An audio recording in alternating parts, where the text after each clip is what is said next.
Good evening, ladies and gentlemen. Welcome to the Village of Bartlett Committee of the Whole for August 18th, 2026. I ask the clerk, please call the roll. Trustee Bannerman. Here. DEYNE. Here. Gansey. Here. Hopkins. Here. Laporte. Here. SUWANSKI. Here. President Gunstein. Here. All right, that'll take us to our town hall portion. If anybody would like to address the board, please do so by stepping up to the podium or fill out a witness slip and we will call your name. Go ahead and. We have some now. We got some here. Janelle's got some back there. You have some more? Okay. Christiane Lewis.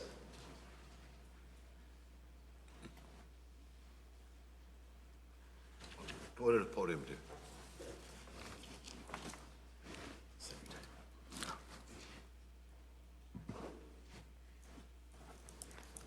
Good evening, Board. I want to start by thanking you all and Mayor Gunstein for your exemplary leadership lately. Between the support after the heavy-hitting storms that keep hitting Bartlett, the statement regarding data centers from the mayor, and the initiative to hold this town hall regarding plot cameras tonight, your willingness to be transparent and communicate with the public of Bartlett does not go unnoticed or unappreciated.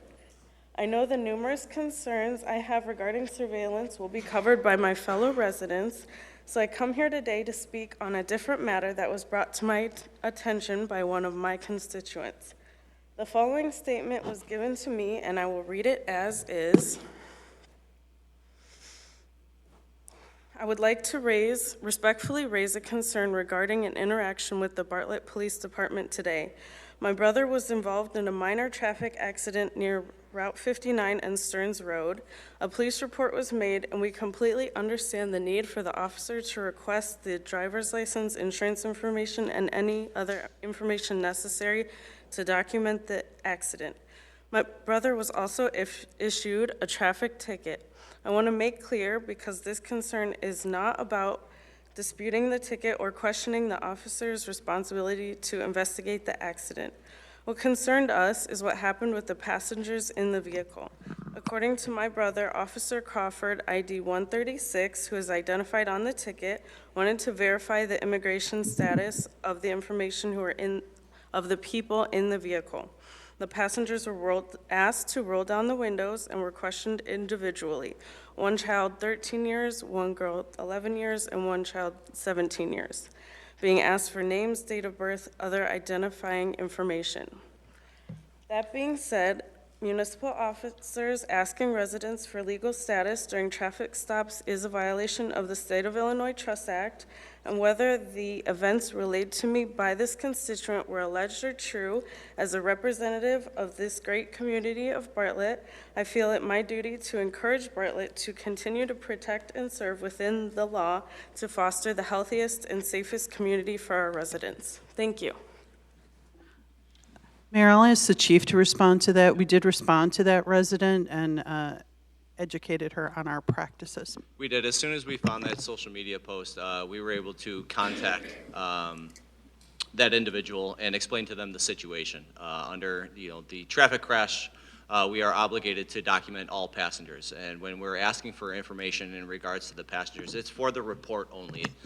We are abiding by everything within the Trust Act. We are not violating anything in that matter.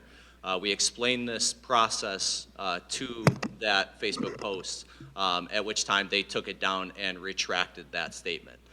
So once our command staff were able to respond that immediately, I think it kind of calmed that issues that was posted originally. So we haven't had that. We're not documenting that. We're doing that for the report purposes, which we are obligated to do by law.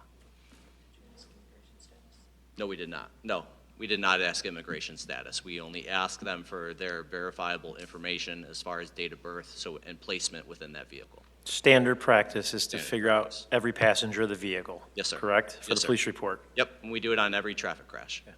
How do you check if someone is a minor? We can tell just by age. So if they're under the age of 17, they're automatically a minor. But I'm saying they don't have any identification. No, they don't. But we're not running them through the leads database or anything along those lines. We're just simply documenting it in our report for accuracy purposes. Got it. For the insurance companies and whatnot. Okay, thank you. You're welcome. Lauren Lauren Lewis.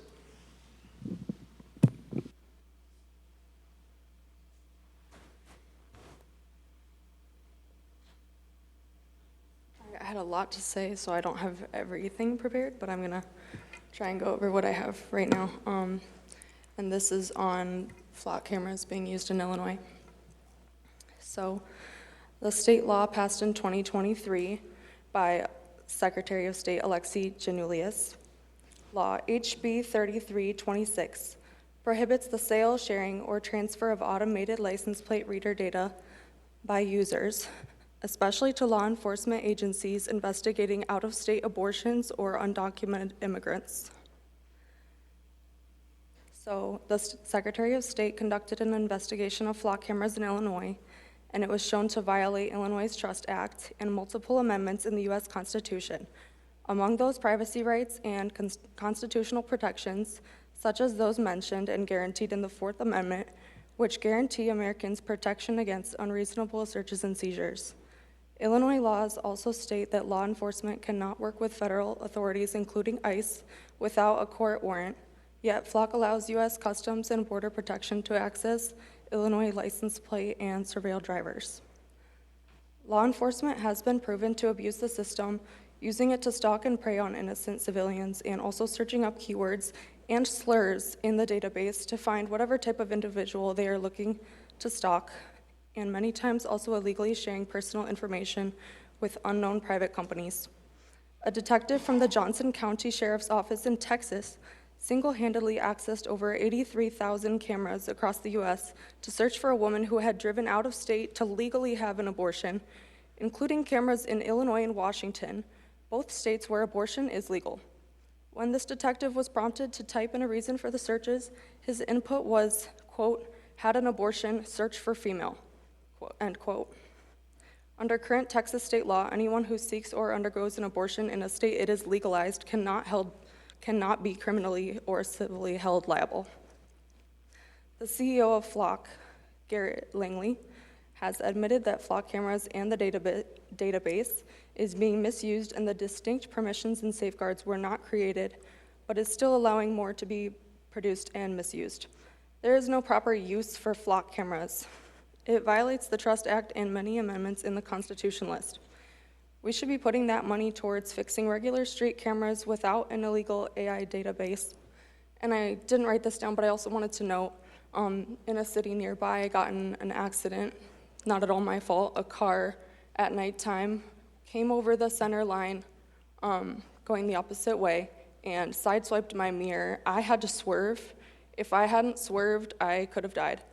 And I don't know how I was able to swerve in time, because in my mind I thought it was about to end right then and there.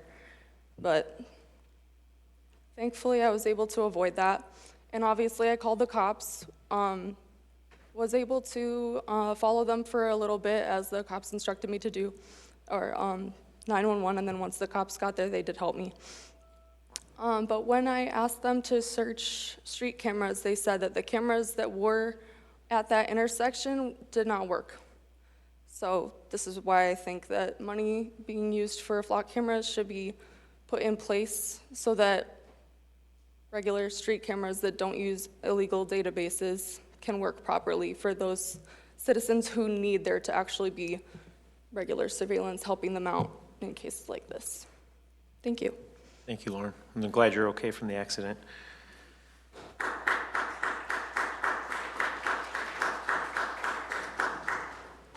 Angel Lewis.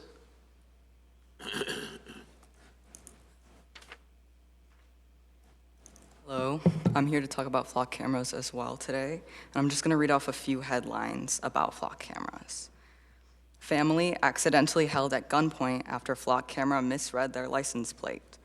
Police officers were accused in dozens of cases of improperly using access to Flock's license plate camera network to stalk civilians, including their ex-wives and girlfriends. Woman speaks out about police using flock cameras to wrongly accuse her of theft. Officer gets jail probation for misusing flock camera system to track someone's vehicle for non-police purposes. A police officer in Florida is being accused of flock cameras of using flock cameras to track his ex-wife. After a review, it was found that he entered his ex-wife's license plate into the flock database 717 times over less than 2 years. A Houston County school resource officer has been suspended. She's accused of misusing flock cameras. Police across the country arrested for abusing flock camera amid nationwide scrutiny. Flock camera error leads police to detain wrong man. Plymouth police surround a man after flock camera error. National debate intensifies over flock cameras after police officers have been accused of inappropriately using surveillance data. A flock camera flagged a silver SUV as connected to an active homicide investigation, leading police to execute a high-risk traffic stop on an innocent driver. The catch, the vehicle had already been cleared by investigators, but the alert was never removed from the data system.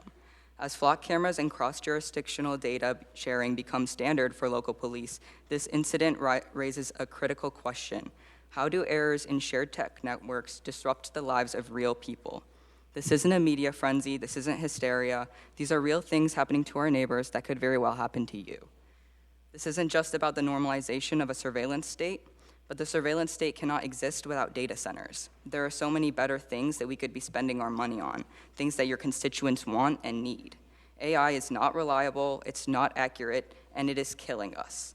Let me be clear, we don't want any form of government surveillance. We don't want Flock, we don't want Axon, we don't want it. Thank you.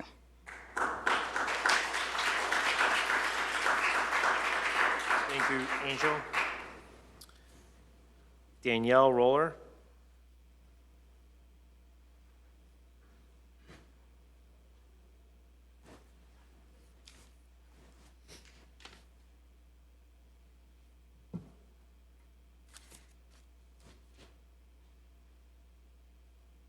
Hello, board members. My name is Danielle Roller, and I'm a Bartlett resident. I grew up here, and now I'm a current homeowner here. I'm sure you are aware of growing pushback against and controversy surrounding flock cameras that you're hearing today. Indeed, it appears to be one of the only things everybody, regardless of political leanings, agrees upon, which is remarkable. Flock cameras do not make people feel safer or have more trust in their local government. I feel that in Bartlett especially. We've been previously highlighted nationally for low crime volumes relative to our size, so I don't see the justification for this increase in spending for surveillance. An audit by the Illinois Secretary of State last August, which previous people have talked about, revealed that Flock violated state laws, including sharing data with U.S. Customs and Border Protection, aiding out-of-state investigations into reproductive health, and failing to build/implement required data filters which allowed outside jurisdictions to bypass Illinois-specific privacy limits. Even used as license plate readers, as intended, Flock has misidentified individuals multiple times, as you've also heard. In addition, at least 50 law enforcement officers across the U.S. have been accused, charged, or disciplined for misusing Flock to stalk ex-partners or girlfriends and wives.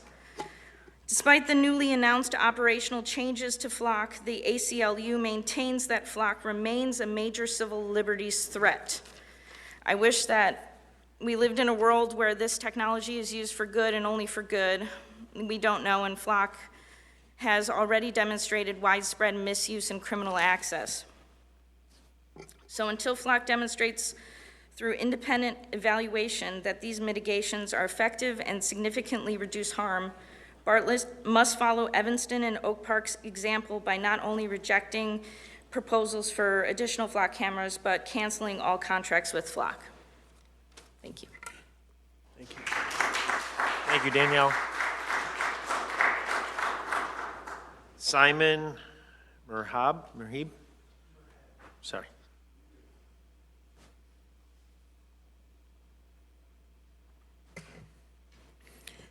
Hello. I was driving up here trying to figure out what I wanted to say about the flock cameras. Obviously, I'm very against them. And I know there's one near the Jewel, like off Stearns and Bartlett Road, but there seems to be a new one pointed at the library.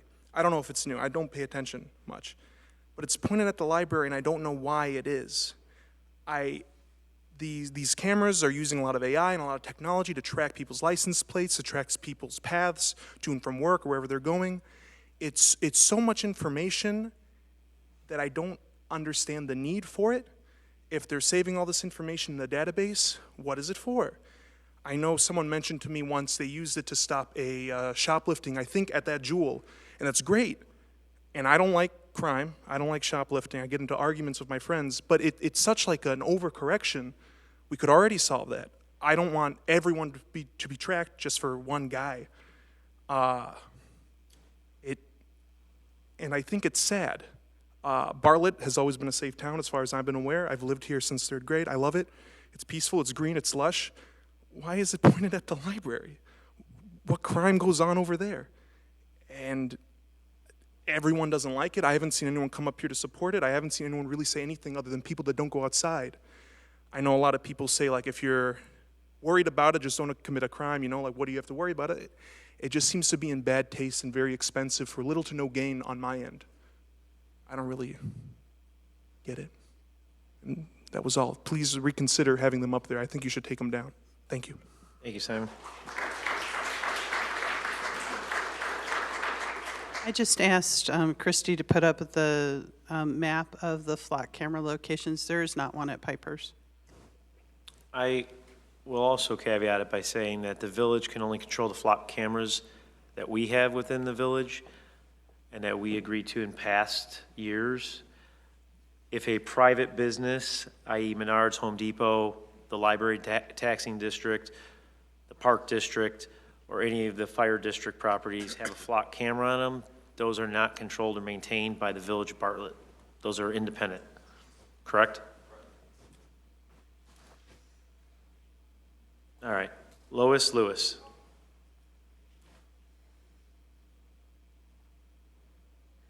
Lois Lewis?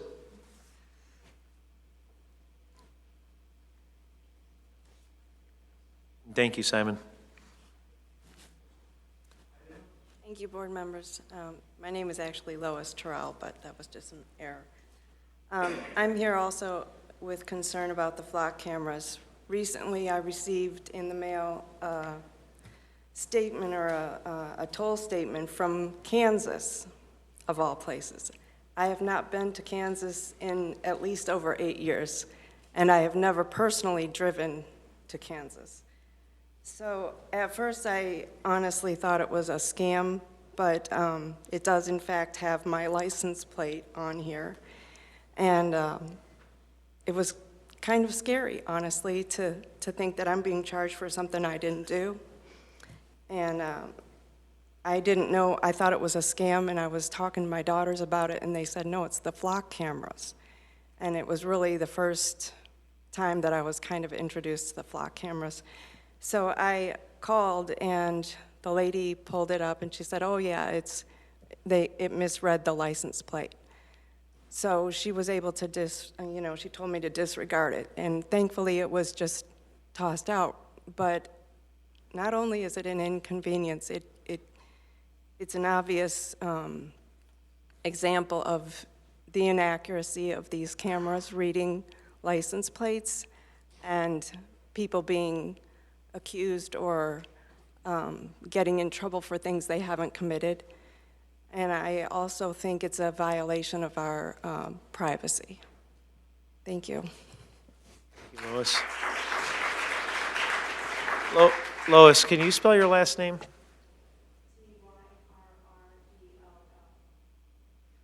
Thank you very much. Kendra Singer?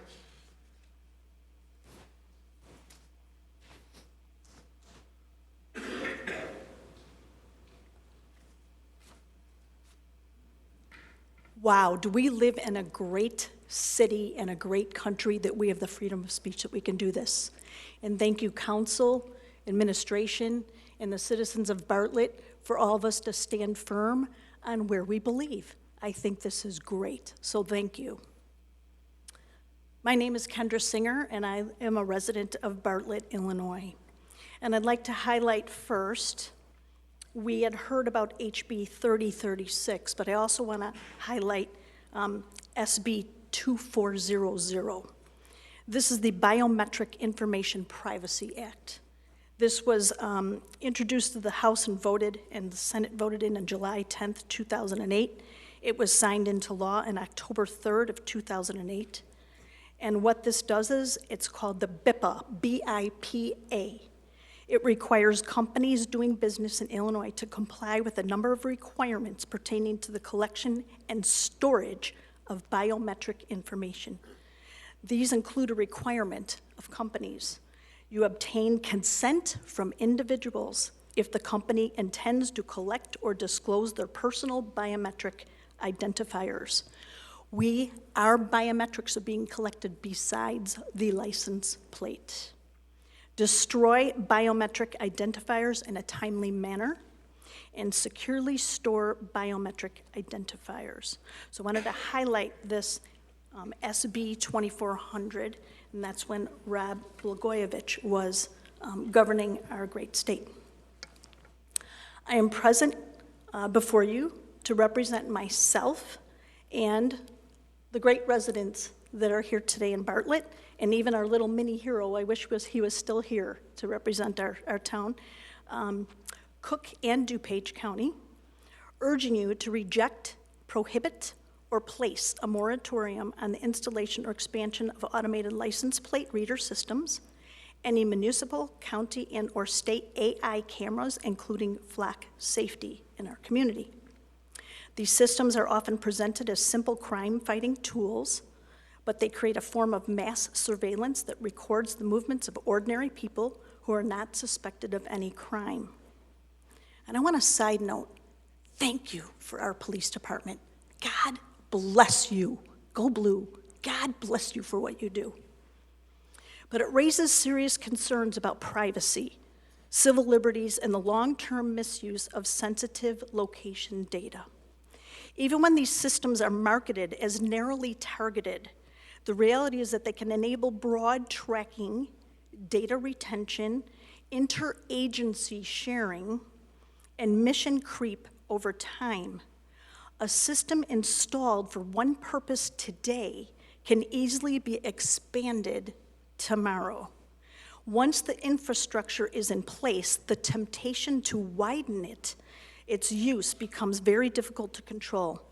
I'm also concerned about collection of data on innocent residents, mistakes, false matches, and wrongful stops, data sharing within outside agencies, cybersecurity and breach risks, lack of meaningful public oversight, unclear retention, audit, and access rules, the creation of a permanent record of people's movements.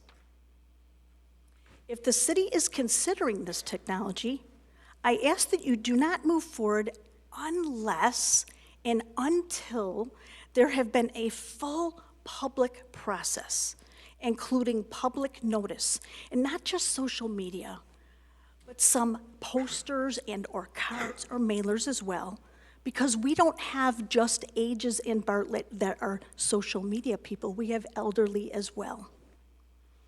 Let's do a step-by-step public hearing. I love what we're doing today. Thank you. Thank you so much. I really appreciate it.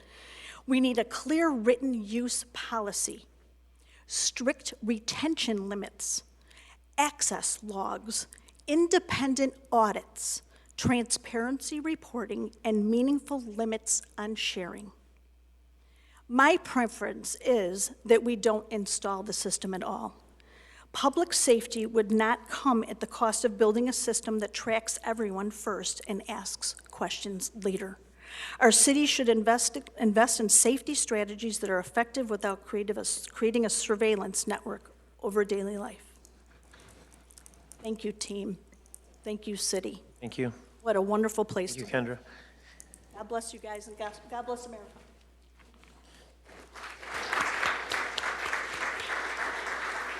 Brian Block.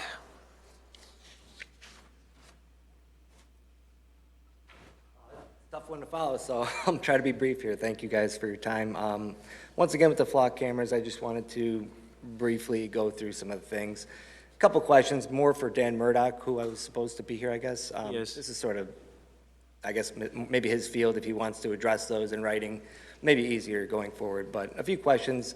What's your question? I could relay. I'm just going to go through a few questions, and then if I can submit on the record afterwards. I just want to know how the current vetting and training process for their employees actually ensures public trust from the camera lens to the authorized end user. And can Flock provide specific historical data and hard numbers on how often end user access is terminated for policy violations? I also want to know what specific operational breaches most commonly lead to the termination of a Flock contract. Also, why is the data retention period 30 days? I know that some data retention is only 3 minutes in other privacy contracts. Also, how can the public trust this technology when Flock cannot guarantee against harm and the government standards they claim to meet routinely fail cybersecurity audits? Essentially, if the public is going to buy this technology, Flock needs to answer these questions for the public to be sold, because currently I'm not buying the illusion of safety Flock is attempting to sell. And I think the folks that have stood up here and said similar would also agree. So I'd like to, if possible, enter this on record.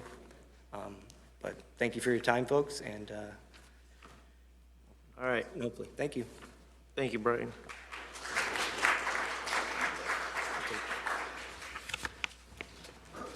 Ruben Perez?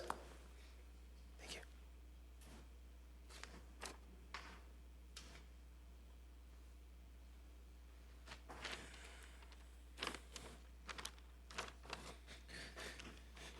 Good evening. Since the passing of the Patriot Act, it has been shown over and over again that more state surveillance has not made us safer. On the contrary, what it actually has done is strip us of our rights bit by bit while spreading fear and mistrust among our communities and our fellow neighbors. The most recent example of this surveillance, automatic license plate readers, or ALPRs, or in this instance, Flock.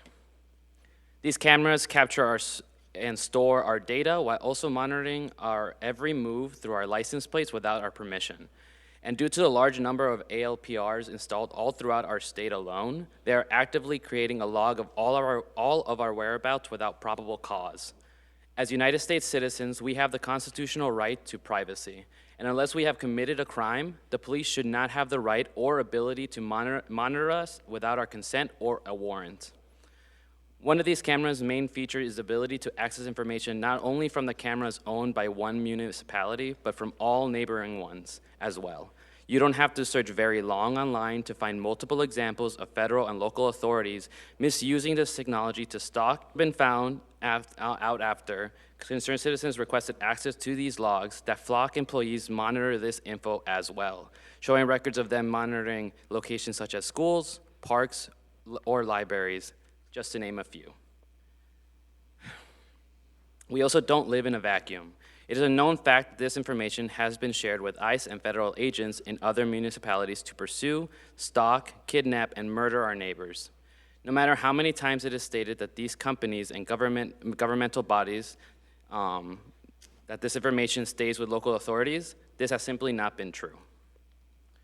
Not only that, they are not even reliable at what they do. According to the Bureau Center for Justice, a randomized trial in California found that 37% of all ALPRs hits from fixed readers and 35% from mobile ALPRs were misreads, which is considered extremely high. They were flagging license plates as stolen and leading to arrest of innocent people, even at gunpoint. Even though so many other municipalities across the country have begun to remove these cameras, this board has yet to do so and is actively considering extending or adding more ALPRs around the village. I urge the board to end their contract with Flock and refuse any other contracts with other ALPR companies moving forward. Failure to do so only puts this community more at risk. Do right by your constituents and give them the privacy and safety they truly deserve. Thank you. Thank you, Ruben.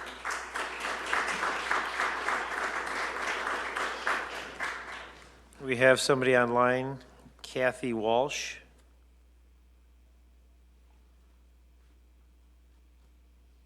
Kathy, are you online?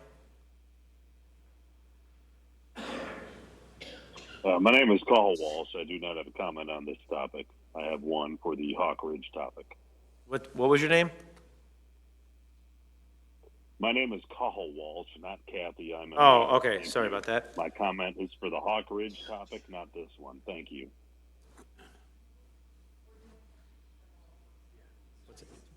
Yes, you can speak now.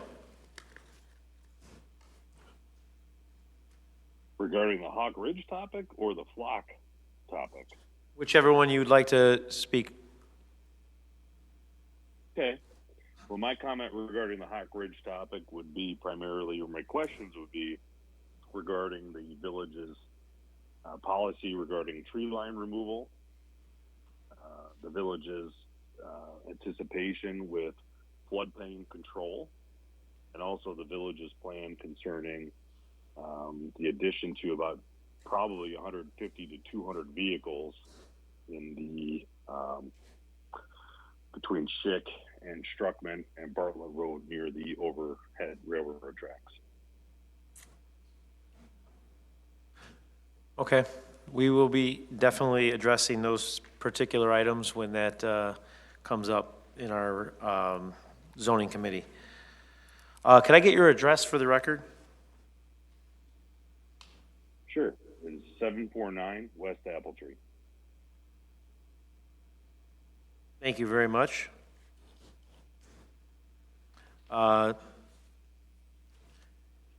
We have somebody else on the line, Mike L. Mike, if you're online, if you could spell your last name and state your address for the record. Yeah, this is Mike. Last name is Lurquin, Lurquin. And I'm also on Apple Tree Lane, 750 West Apple Tree. Topic is same as Cahal there, good neighbor of mine, to talk about the townhomes going in. I'll just put it out there right away. I am against this. I don't really foresee a good thing for my neighborhood for having this right across from me. Me and my wife moved here approximately 7 years ago.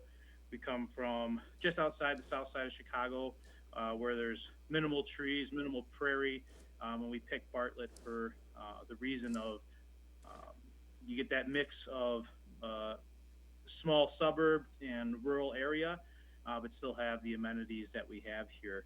I believe putting these townhomes in is going to kind of ruin that for us. We love our quiet little neighborhood. I got a lot of concerns that I hope you guys touch on. Like Hall said, that tree line that kind of blocks that there. I would hate to see that go. As you guys, I'm sure know, 4th of July was pretty wet, and over in this neighborhood, that retention pond there overfilled.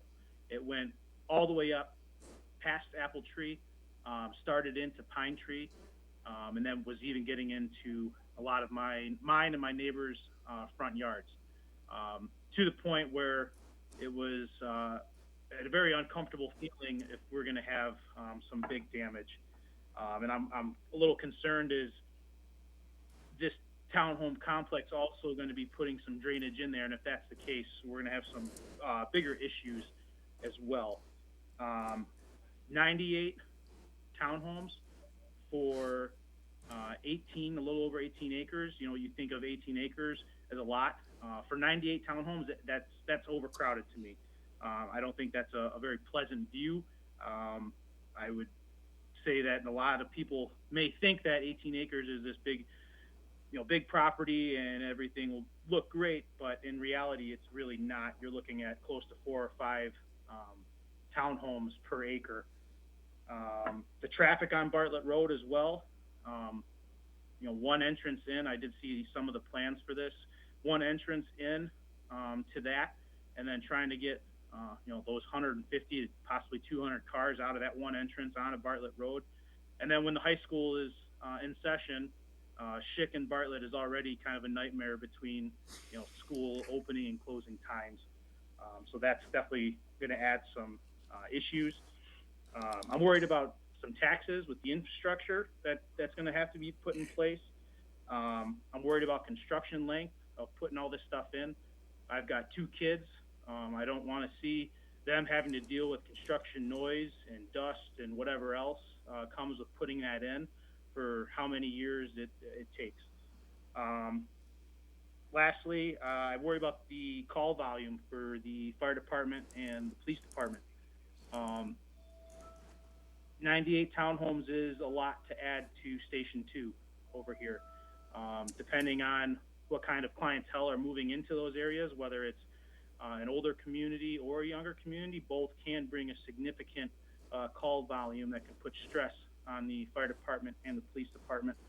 And to add to that as well, after seeing some of the blueprints of the 1 or 2 roads going into that subdivision, fire engines and fire trucks, ladders, whatever you want to call them there, they're not small vehicles. If you have any type of significant incident there, whether it's a structure fire or bigger medical incident, how do you guys plan on getting EMS and fire and PD into that area and then trying to get them all out? So I hope those topics are discussed. I see it on the agenda to be talked about. I hope some of those questions are answered. Thank you for your time, and look forward to hearing from you guys. Thank you, Mike. Shannon Cavazos.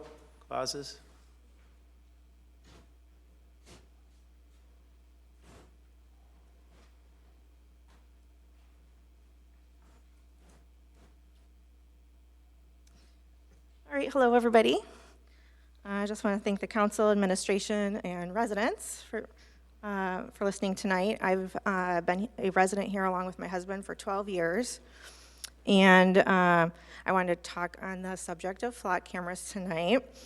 I do have some questions after reading the executive summary, and I'm not sure if they've been raised or considered, but I just wanted to go through them. First of all, it says the village retains ownership of all of its data, with flock's use limited to providing and improving services. So my question here would be, what data is being used to provide, quote unquote, provide and improve services? Both the village and flock are obligated to exercise reasonable care in holding confidential information in confidence, with limited exceptions for party consent. So what is reasonable care, and what reasonable care is the village implementing? It says further that when it's reasonable care and holding confidential information with limited exceptions, sorry about that, 1 second here, for party consent when legally required, or when there is risk of imminent harm. So here, who determines risk of imminent harm, and what does that include? Is that immigration status, vaccine status? You could fill in the blanks there.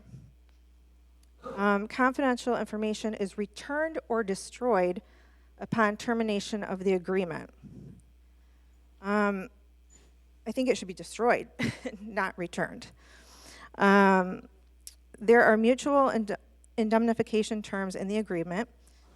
Flock has agreed to indemnify the village against claims related to intellectual property violations, injuries and damages from the installation of hardware, and violations of the law. So here, if there is a violation or other such instance, who's handling these legal cases and paying for them should they come up? And I'd be curious how many cases Flock is handling currently after some of the things that were brought up tonight. Lastly, how is the data being transmitted? Is this via wire or wirelessly? I run a business here in the village, and I can tell you that all of my computer equipment is hardwired.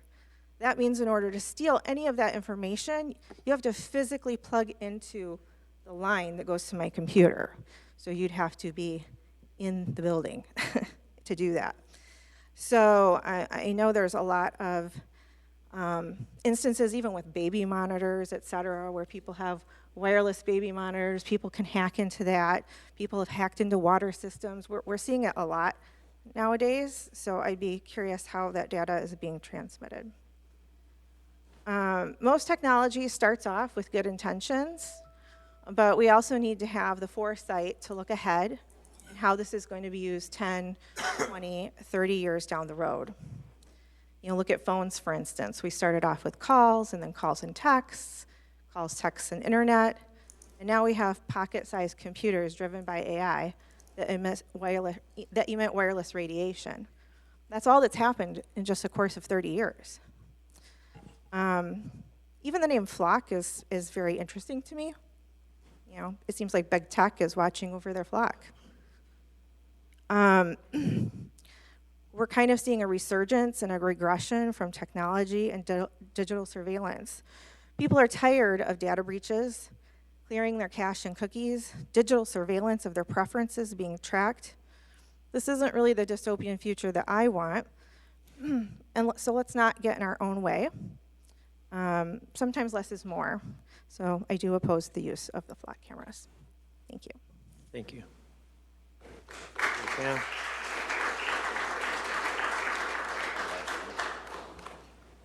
Adrian Soto.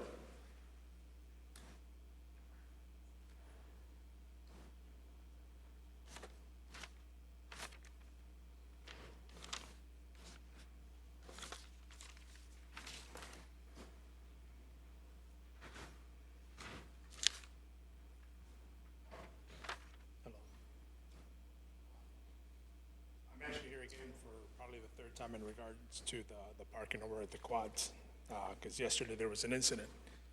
And to be honest with you, do I like it? No. But I think something needs to be addressed when it comes to the parking over at the quads. There's a police report involved. I was actually, before I came here, I was actually going to speak to the sergeant or whoever's the supervisor.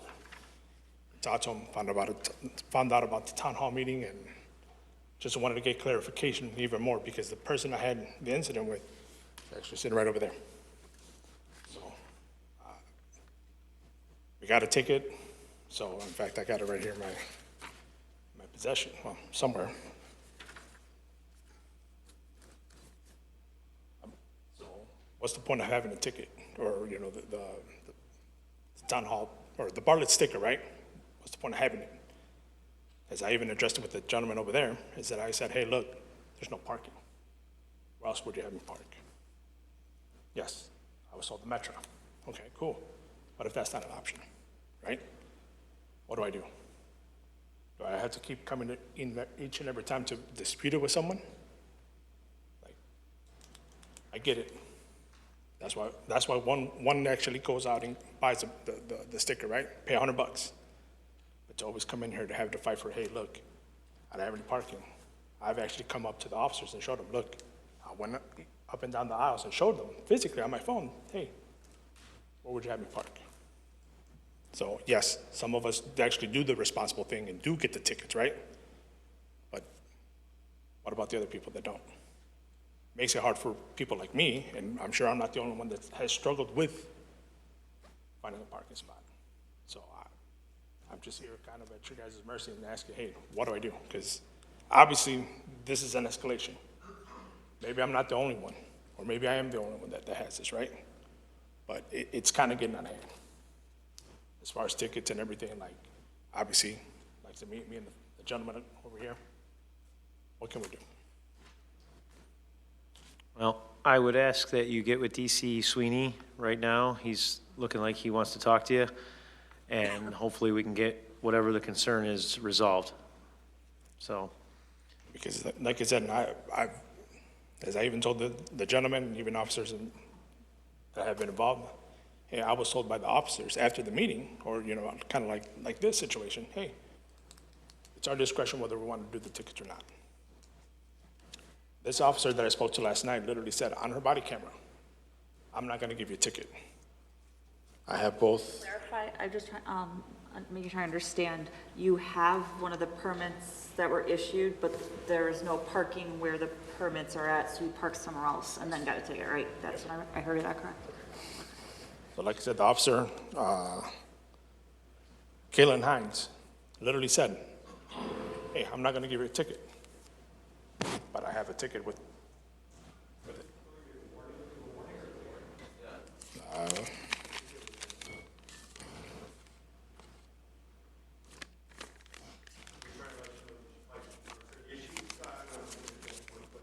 We know a lot of people that illegally park on that street who don't have permits, and so they get the overflow of people calling, complaining about people parking on North Avenue.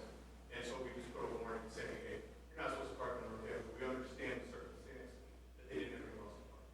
So there's no fines. But I have gotten tickets in the past in regards to actually having a ticket, you know. Adrian, I would say, I think Deputy Chief Sweeney can probably get that resolved for you and figure out that situation. All right, thank you. So, and thank you for your comments. Kathy Gregg. Hi, I wasn't planning to speak, but this hasn't been brought up yet, so I'm going to. I'm almost 20-year resident of Bartlett. I live off of Sunrise Park. I want to speak to the issues around e-vehicles and motorized bikes. I had read something about that on the agenda. I read that the goal is to educate the public, leading toward enforcement simultaneously. My question is, who is being educated and how will that be measured? And at what point will enforcement happen? I ask because I live on Sunrise Park and I daily see incidents with children. And I know they're children because I'm a substitute teacher. So I know, and I've spoken with some of the kids, I've spoken with some of the parents, I've spoken with some law enforcement. These are children, some of them kindergarten aged, riding these bikes. And some of these are gas-powered vehicles, and I have seen children pour gas into their vehicles in the park. A lot of these kids are ranging in age, I'd say, 10 to 13, generally speaking, and we've seen counted, my neighbor and I have counted as many as 15 at a time. The hill at Sunrise Park is the meetup spot. Kids come from Schick, kids come from Stearns, all over Bartlett. And I would be calling the police multiple times a day if that were the solution, but I know that their hands are tied too. They're doing the best that they can. I've seen kids flee as soon as the cops show up. I've seen some stay, but I've also seen repeat offenders. It's the same kids over and over and over and over. I've seen kids laying down on the hill and recording themselves jumping over each other. I've seen kids popping wheelies down Foster several hundred feet. And my parents are in their 80s, they live on Foster, and they're terrified that they're gonna run into one of these kids. They've had these kids ride on their grass, been sworn at. I myself have as well. They race each other down the sidewalk. I've been going 30 on Struckman, and they're going just as fast as I do. I've seen them give, adults the finger when they honk at them. I've seen all kinds of things. So what can we expect if the amendment goes through to align the proposed state laws with Bartlett's laws? Because this is dangerous. We know kids have died. We know pedestrians have died. And there have been lots of injuries as well. And not only just for the kids, but like what is going on with the parents? Who is being educated? These parents are buying these bikes and the gasoline. So what is going to be done? What can we expect? Thank you. Well, we take it serious, and we'll have a conversation about that here later in the agenda, for sure. All right. Anybody else online? If anybody else would like to come up here, state your name and address, and please try to keep your comments to 3 minutes or less. Thank you. My name's Keith Humphrey. I live at 1535 Longmeadow Lane. And I came and I just really wanted to express my disdain and disgust for the flock system that has been installed here in Bartlett. Short history, my wife and I started working in Bartlett at one of the local manufacturers 20 years ago, and then I moved up here at that time. And it took me 15 years of continuous steady work at this place before I could finally afford to move to Bartlett. So my wife and I moved here 5 years ago, and I liked Bartlett because I grew up in a smaller town downstate. And I liked it because this was the Chicagoland area, and you got the benefits of it, but you still had a small town feel here in this town. And you had the beauty. You're sitting bordered with 2 forest preserves on either side. And now, that I've been here, I know that it's a safe town. I know that we are, just simple Google searches, simple data collection. I'm not up here trying to be a lawyer or anything like that. I didn't create a speech. I'm just speaking from the heart because it's something I feel passionate about. And I know that many other people do, because behind a person like me, there's 100 people, there's 500 people, there's 1,000 people behind me that aren't active. They're not paying attention. They don't come here. They don't look at what's happening on Bartlett page and know that this open forum is happening tonight.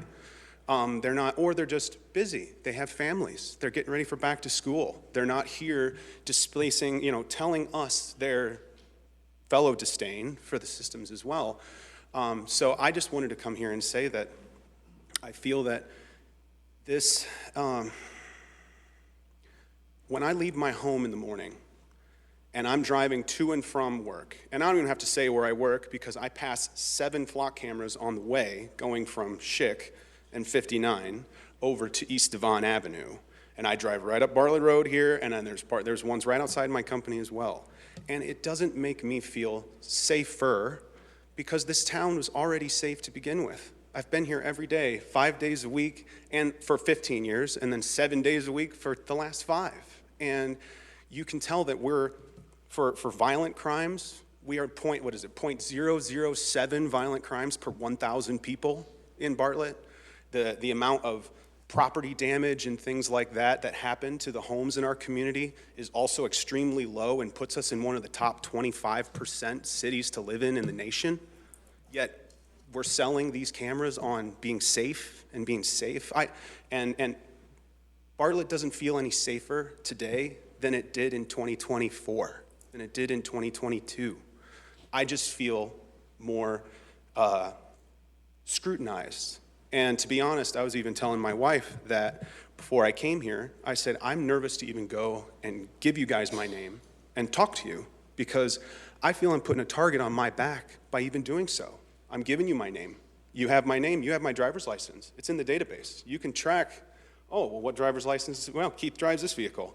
You can tell when I go to the Jewel and get my wife cough syrup, or go get cat litter for my animals and things like that. And I just feel like when I first walked in here and they were swearing in Officer Austin, one of the big things that they mentioned was trust, and trust with the community and building trust that the community in the police department.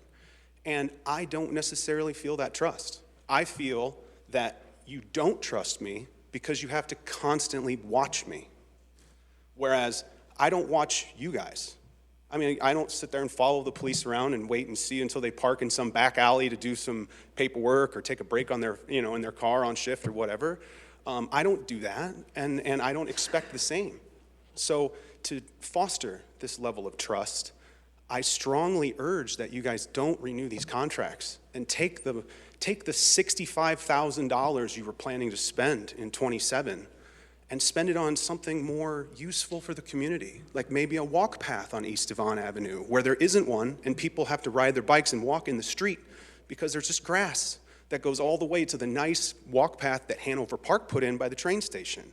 Or maybe even fixing intersections like the one on Schick Road and 59 where I ride my motorcycle through that area every day and there's gravel from the road repairs that I have to be mindful of so I don't slide the back end of my motorcycle out. Or even fixing, this is a little gripe, but doing a slightly better repair on the road repair outside of Stearns Road and Bartlett Road here.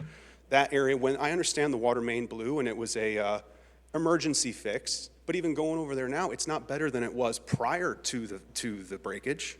It's not new and improved. It's just haphazardly kind of thrown together with blacktop. So these kind of things, I feel that money could be spent on over these security systems that we don't need, because I really kind of feel that we're at this turning point now that has kind of been mentioned by other people, that if we don't say something now and stand up now, the future generations will wish that we did when we had the chance. And that's all I have to say. I urge you guys not to push forward with these contracts, not to spend the money on these things and spend them on things that will better actually have a substantial impact on our community. Thank you. Thank you, Keith.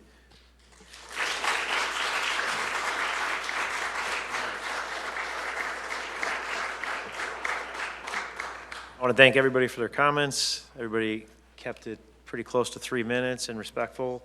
And with that said, that'll close the town hall portion of the meeting and take us to standing committee reports. I'm going to jockey this around a little bit. I'm going to go to Police and Health Committee, Chairman SUWANSKI. And the reason is because we have Dan Murdoch here, so we'll move that up. So,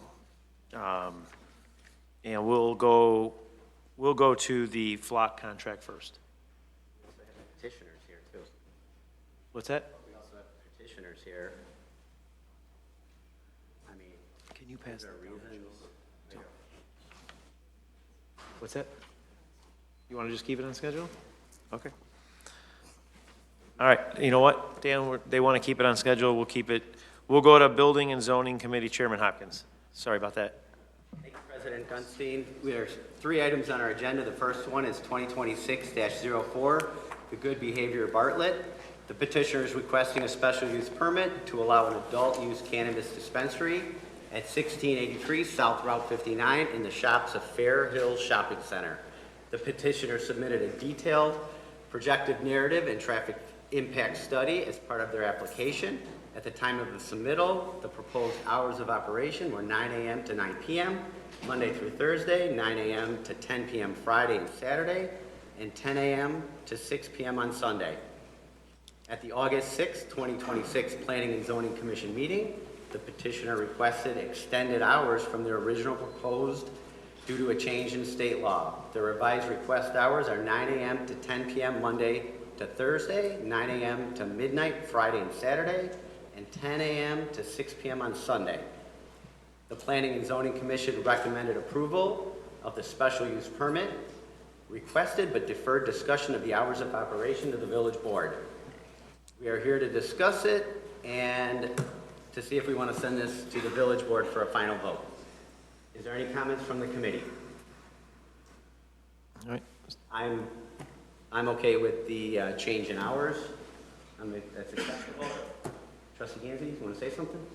I was just questioning, because I know the next one also has cannabis, and do we have any, there's like no ordinances or things that like where we can't have both of those? So we don't have a local prohibition on 2 dispensaries being that close together. However, there is a state prohibition on 2 dispensaries being located within 1,500 feet of each other, unless there's some, there's certain exceptions for different types of applicants. But that's a state regulation. It's not something that the village enforces. So will the state, whoever has their application in first and gets accepted, the other one could be denied by the state? That'd be up to the state. It's possible, but we don't enforce that restriction. It'd be entirely up to the state. Trustee Hopkins, you said you were good with what, the revised hours to midnight? Yeah, I'm okay with that. To midnight, okay. Okay. Their proposed hours, what they proposed. Correct. I have a few questions. Does Prairie Retail own any other dispensaries? Is the petitioner here?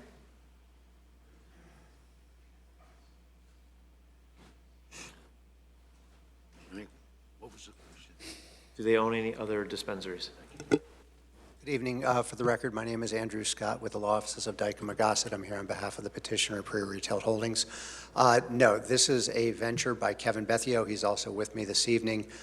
Kevin was and has extensive experience in the cannabis industry, working for one of the largest national operators over the past 15 years. And so now he started a venture on his own to open up dispensaries. So there's a deep experience, but this is their first one.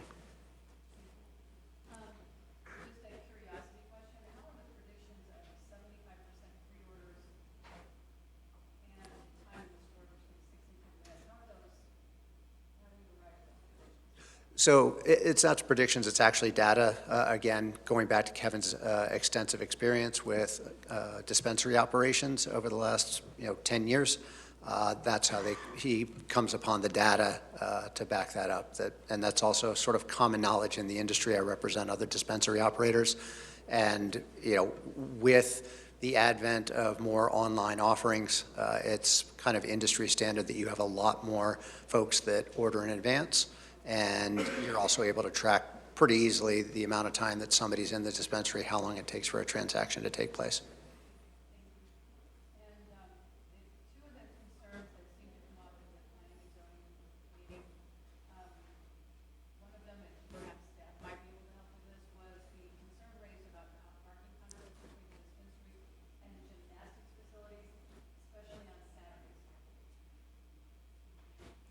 So it meets our parking requirements. So those are the standards that the village follows when reviewing any sort of site plan application.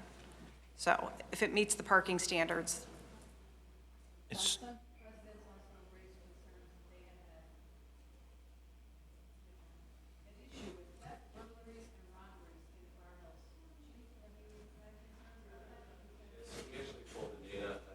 Last 3 years, we've only had 5 calls for service. The vast majority of those have been suspicious person calls. I think 3 of the 5 were suspicious person calls and suspicious auto calls. You're welcome. And one other concern was it was it might not be an issue, but I think someone had a concern about deliveries and the Starbucks drive-thru and not having enough space in the drive-thru Starbucks and being able to have and deliveries at essentially the same time. So there is so deliveries come, they come in basically a panel truck. I mean, kind of a small Amazon-type truck or van that you typically see on the street. It's not a large vehicle. And behind the building, they did raise this concern, but there is actually a 4 to 5 foot, you have the building, a 4 to 5 foot sidewalk, and then you've got the Starbucks drive-through that's segregated by a curb. And so the delivery drivers can back up into the space where garbage disposal is. They're able to back up into that, unload the product there, walk down the sidewalk, and then there is a rear entrance into the space that we'll be leasing. So plenty of room to do it. If it was unsafe or if it didn't work, we're not crossing paths with people in the drive-thru.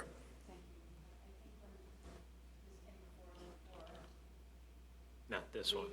Not this one, but the last dispensary, we looked at, we were looking at this particular part of town as being a viable place for a dispensary. I personally would like to see this Friday, Saturday night hours come back to 11. And might seem restrictive, but that's Any other concerns or comments? Just wanted Christie to touch on the size of this compared to other dispensaries that you've seen. Is it the reason why, and maybe this is for the petitioner, is the reason why this is a smaller space than your typical dispensary because it is vastly online? It's the space that's available, and this question came up at Planning and Zoning Commission as well. You see dispensaries that are as small as 1,100 square feet. This is about 1,500 square feet, all the way up to, for example, in Wrigleyville by Wrigley Field, there's one that's about 8,000 square feet. So they come in all shapes and sizes. It depends largely on the real estate, but at the end of the day, it's where operators think that they're going to be successful. And Kevin and his team are very confident that this is going to be a very successful operation in 1,500 square feet. Okay. Any other questions for the petitioner or staff? Did anyone have any problems with the hours? The Plan Commission just thought Planning and Zoning Commission thought just because there was a change from what the original application was, that they thought that should have been a village board discussion, but a couple residents did express some concerns. So our findings of fact just state that it has to follow state hours, because the state does have regulations on that, and both of their proposals, even the revised ones, do meet state regulations. I think we should follow the state and then revisit it if there is a concern, should it pass and they operate for, between that 11 to midnight range, and we do have a concern the police department makes us aware of, maybe we can we revisit it then and restrict the hours then? I mean, I don't know why we'd want to restrict it. I don't. I think that the state has done their due diligence on that, so. my State position. allows 6 a.m. now. What's that? State now allows 6 a.m. to 2 a.m., so we're significantly sort of throttling back, and as I said at the Planning and Zoning Commission, we just don't want to lose, the competitive, other dispensaries that are in the area. There's another one over in Streamwood, for example. It's really just being able to be competitive in the marketplace, keeping the business within the village. You're 9 a.m. to 10 p.m. Monday, Tuesday, Wednesday, Thursday. Correct? 9 a.m. to midnight Friday, Saturday. Correct? 10 a.m. to 6 p.m. on Sunday. That is correct. Can we get Taco Bell to have those same hours? All right. All right, any other questions? We'll send this on to the village board for a final vote. Thank you. Thank you very much. Appreciate your time. Second item on our agenda is the 2026-08 Lindy's.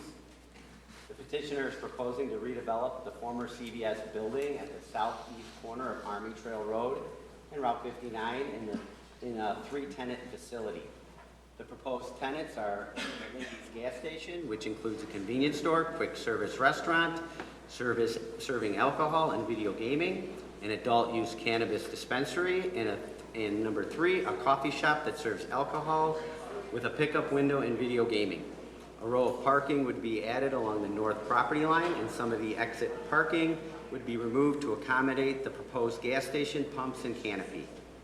The petitioner is requesting a site plan review, variations to allow parking in the front yard setbacks, and a reduction in the number of required parking spaces in the following special use permits: automotive service station, restaurant serving liquor, packaged liquor sales, restaurant with a drive-through, and adult use cannabis dispensary.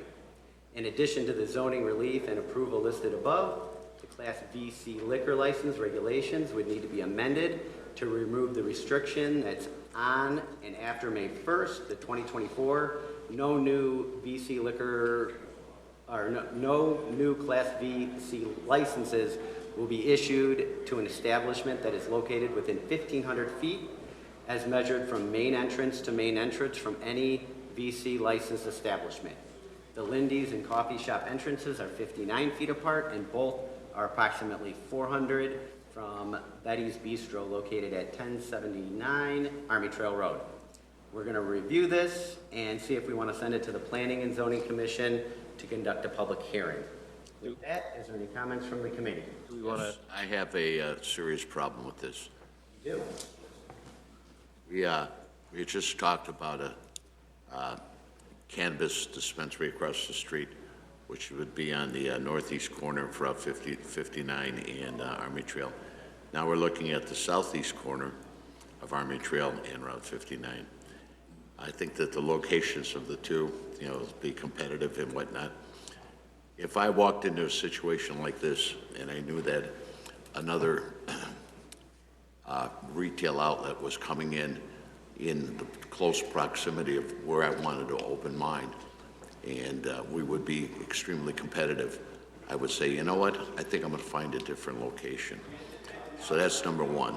Secondly, we have 1, 2, 3, 4, 5 uses going into that building. It's like, give me a break, will you? I mean, we're going to just jam this all into that existing building. That doesn't make sense to me at all.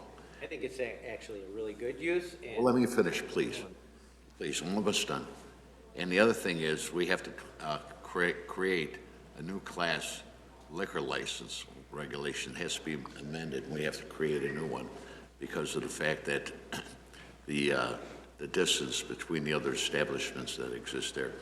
And I can tell you right now, I don't know how the board's going to go on this, but I am definitely not supporting this whatsoever.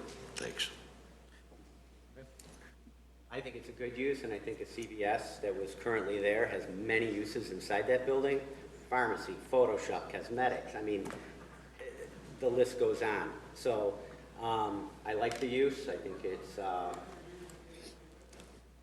gas station right there. I mean, It's a gas station? yeah, there'll be a fueling center there.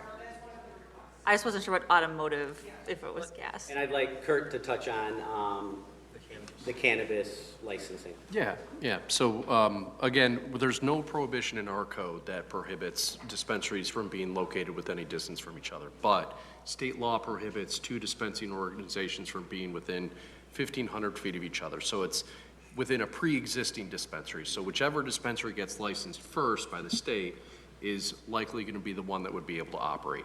There are some exceptions if the applicant is a social equity applicant. That's where you can have it be within that 1,500 foot radius from the state. I don't know if we have any information about who that applicant would be in this case, but unless they meet one of those exemptions, it's likely that the state would only allow one dispensary at this intersection, so one or the other. So we don't have to make that call. We're just approving the utilization of that space. I also, Christy, what's the size of the CVS building currently unoccupied? Yeah. Because you're looking at a site plan review. Well, while Chrissy's looking up, let me add one thing. You know, you're correct 100%. I'm not supporting this because of the additional cannabis dispensary. If we had just the automotive service, restaurant serving liquor and packaged liquor sales, and a restaurant with a drive-through, that would be more appealing to me. That's the objection I have. So I just 12,735. Huh? What's that? It's 12,735. So 12,735 vacant square feet. Plus or minus. I want to point out that a typical gas station retail store is about 5,000 square feet. So this is being, what you're not seeing in this design, and I don't know, Christy, if you have it, but it's designed as, it's being set up similar to a retail center. So it's not like they're jamming it all into the CVS. Do you have the elevations? So I'll put the elevations up, but I'll walk you through the floor plan. Yeah, I was going to turn it over to you to, Petitioner here, too. is the petitioner here? The petitioner is present. Well, additionally, just to contradict Ray in a nice way, we approved the town center, or the liquor store has a town center, and we approved the mini market, which was probably less than 1,500 feet away. And there's a liquor store next to the chicken place, which is 1,500 feet across the street from this proposed liquor store. So you can't approve it for a liquor store and disapprove it for a cannabis store, in my opinion. All right. Respectfully, We have the I disagree with you. We have the petitioner here. I'd like to turn it over to staff for a few bits of information that might answer some questions first. So I want to go through the floor plan.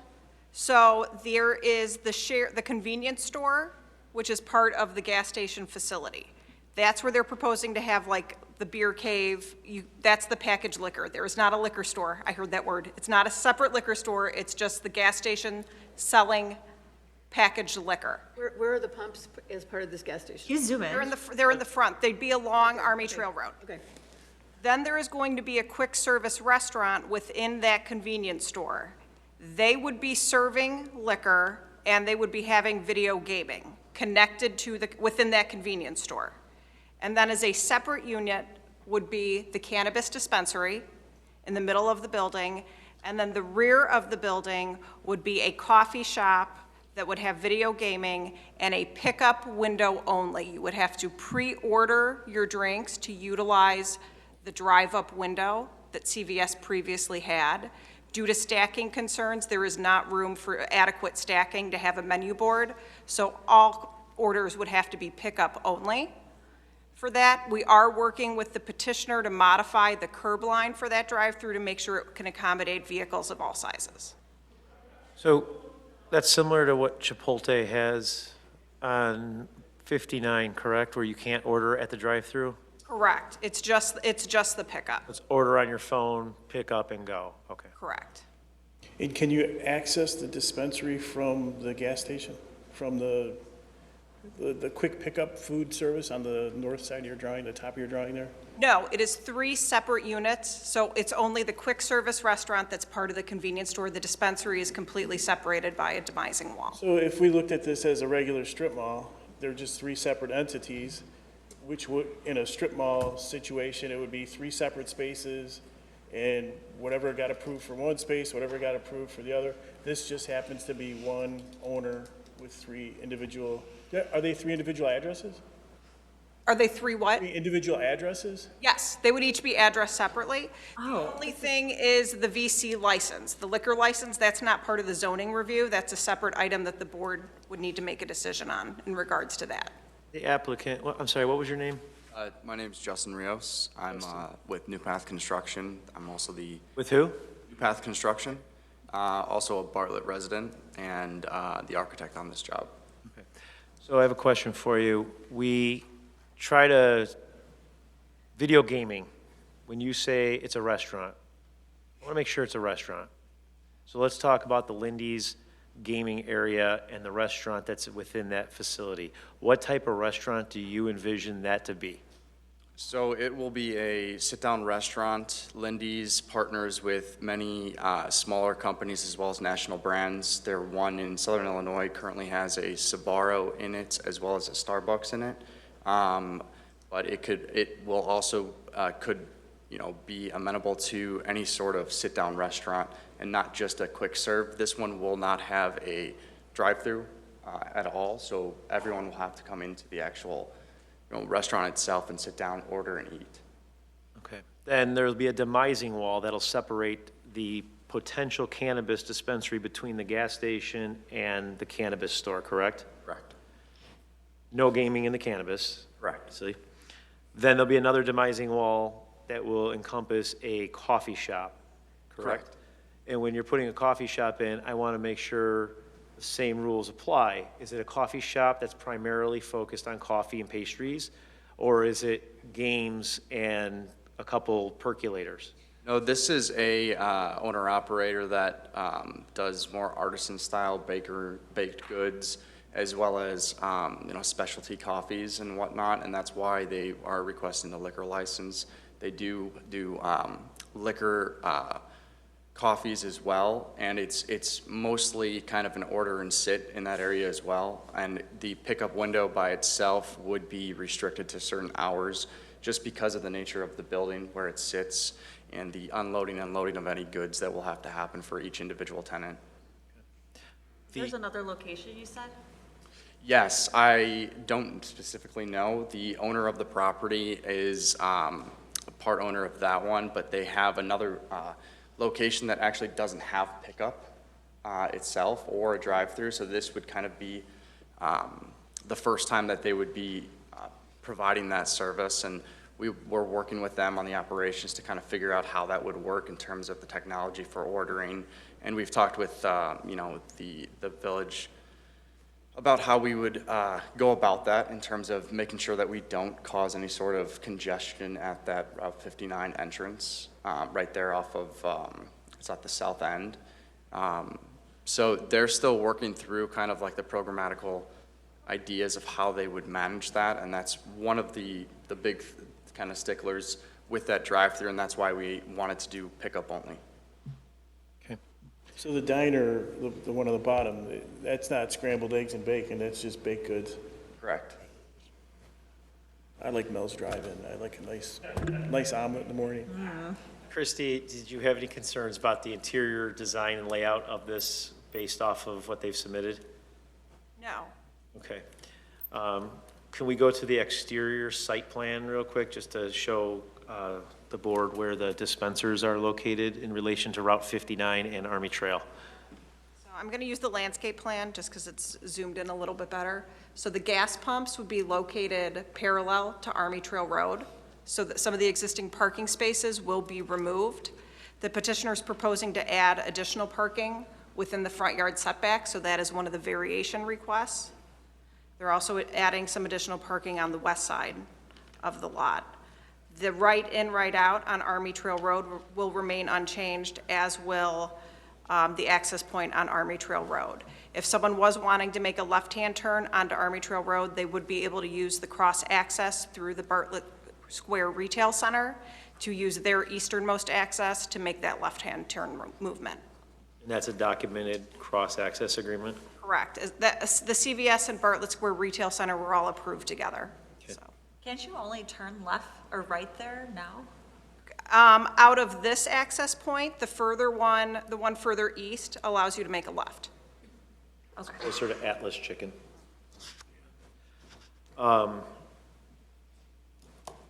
Any other questions from the board? I mean, And so the coffee shop is closer to Route 59, right? So the coffee shop is here, then you would have the proposed dispensary in the middle, and about the front half of the building would be the convenience store, gas station with the restaurant. So is the restaurant only accessed through the convenience store? They're actually proposing to have another entrance to the restaurant on the west side of the building, so there would be one at the, Where's the drive-through for the coffee shop? I'm not, right here. no, the actual window. The window is at the southeast corner of the it's building. existing there. Okay, and then next to that would be the entrance to the dispensary. Would be on the west side. Can you show the elevation plan of that, please? Does this project, will you continue it if you don't get the cannabis license? Yeah, so what we're trying to do is put everything in front of the board to kind of make sure that we're kind of crossing all the Ts, dotting all the Is to see what we can get into the space to, instead of developing one space and then coming back and doing the process over and over again. They are very big on making sure that we can get the uses that we're trying to get right now in order to really develop this.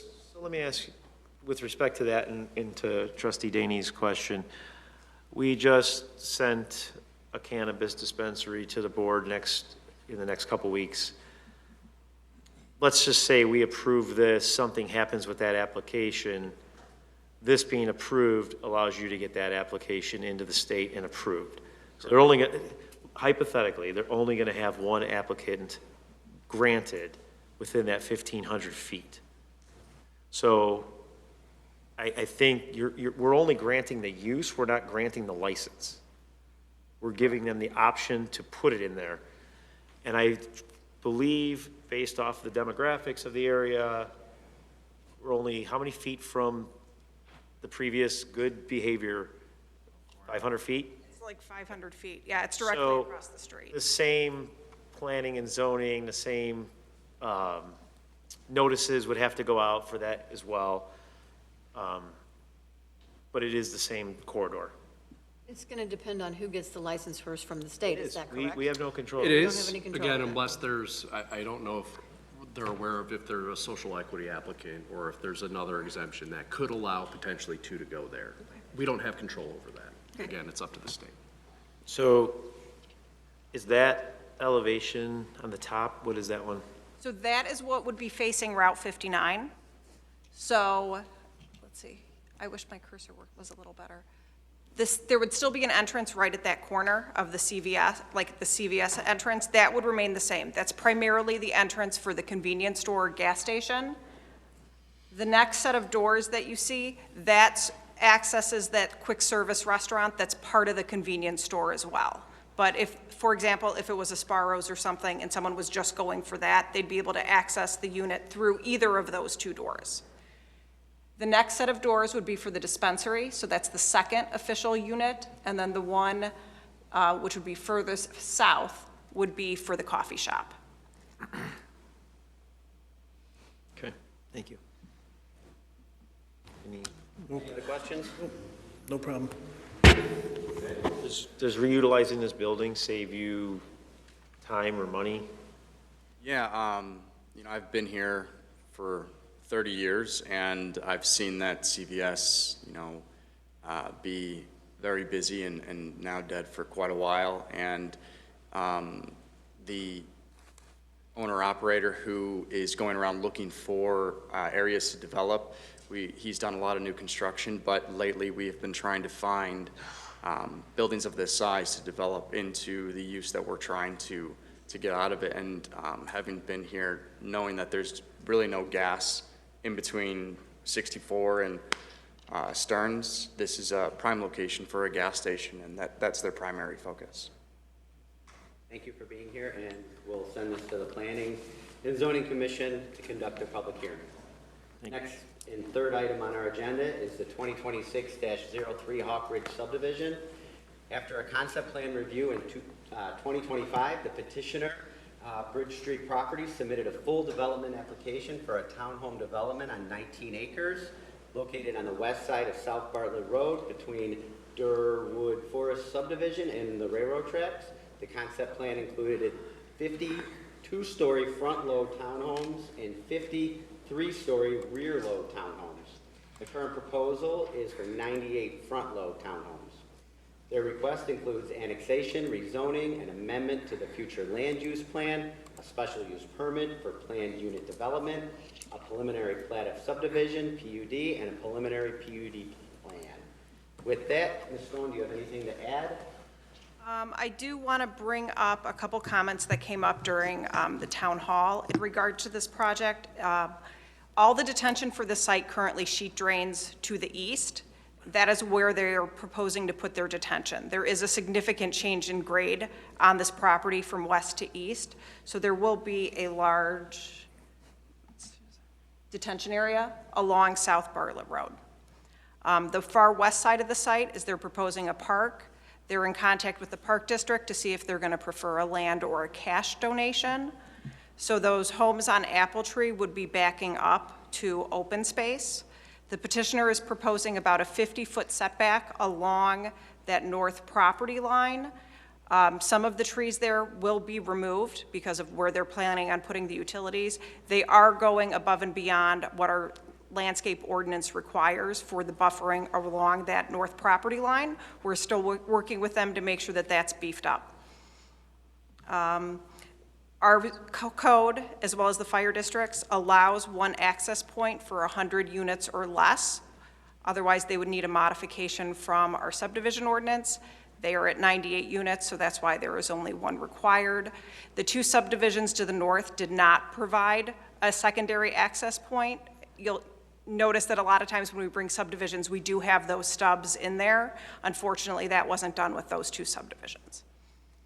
The petitioner is here if you have any questions. And previously at the concept plan, those rear load garages, those were 3-story. These would only be 2-story. There would be some walkout units along the ones that back up to South Bartlett Road. But again, those are set back a significant amount. Thank you, Ms. Stone. Any questions from the committee? Yeah, I just wanted to note that in the packet, it indicated that 51% of the space was going to be open space. And I also noted that the park that they're proposing on the west side is almost 2 acres. Correct. If the park district elects for a cash in lieu, I've heard some feedback from some residents. I think it's imperative to stress to the developer that we don't want the trees taken down just to create an open space. I think they've become accustomed to the landscaping and the buffers that are currently there. I don't know what the topo looks like as far as elevation from the Apple Tree residents that were online tonight or the Jokheim home developers behind it. But I have to think, based off of my knowledge of that area, that elevation of Jokheim is probably a little higher. And it's older, so those are some very mature trees there. I'd like to make sure that those do not get, as much as possible, those are maintained and not just taken down. I think it's in cash in lieu of, I don't want to see them take that park location, pay the cash and put more houses there, or take it down and just create a detention there or something. So if the park site is part of the plan, so whether it becomes dedicated to the park district or it's something the homeowners association would maintain, that park site is staying as proposed. And what's currently at that park site now? Right now, it's the far west side of this property. So right now, I mean, there's trees along the north property line and along the railroad tracks, but the rest of it's pretty much open. Okay. When will be the public hearing? This would be scheduled for, let me pull up my calendar. It would be scheduled for September 3rd. So you have 200, or let's just call it 2.1 cars per family, right? Times 100 houses. Does the police department or the fire department have any concerns about accessibility in those tight quarters? I know we have another development at Prospect and Devon very similar to this. The row house is across from 7-Eleven, so I'm just trying to compare it, similar layout. So this would be actually most similar to the townhomes at the Grasslands. That was actually granted a modification to have one access point, and that is 114 homes off of Naperville Road.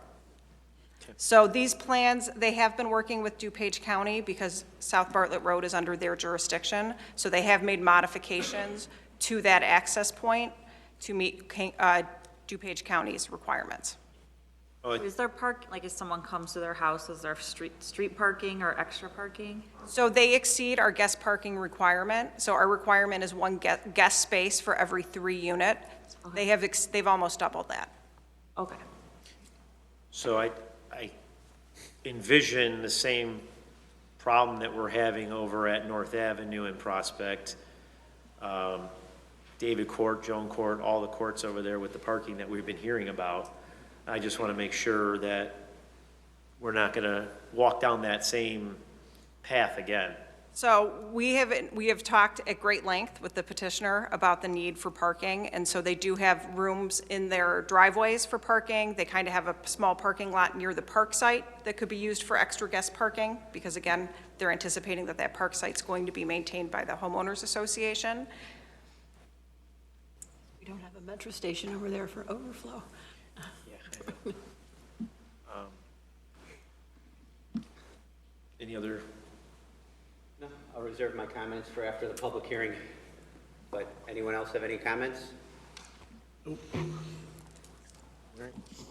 right, that's all done with building and zoning tonight. Thank you, Chairman Hopkins. Police and Health Committee, Chairman SUWANSKI. Thank you, Mr. President. Our agenda item is the ordinance amending the Bartlett Municipal Code regarding electrical motorized vehicles. The summary is the police department is requesting committee of the whole review of a proposed ordinance regulating electric vehicles, low-speed gas bicycles, electric scooters, and other electric micro-mobility devices. The recommendation follows an increase in resident complaints involving unsafe operation, including excessive speed, operation on sidewalks and shared paths, underage drivers, and other hazardous behaviors.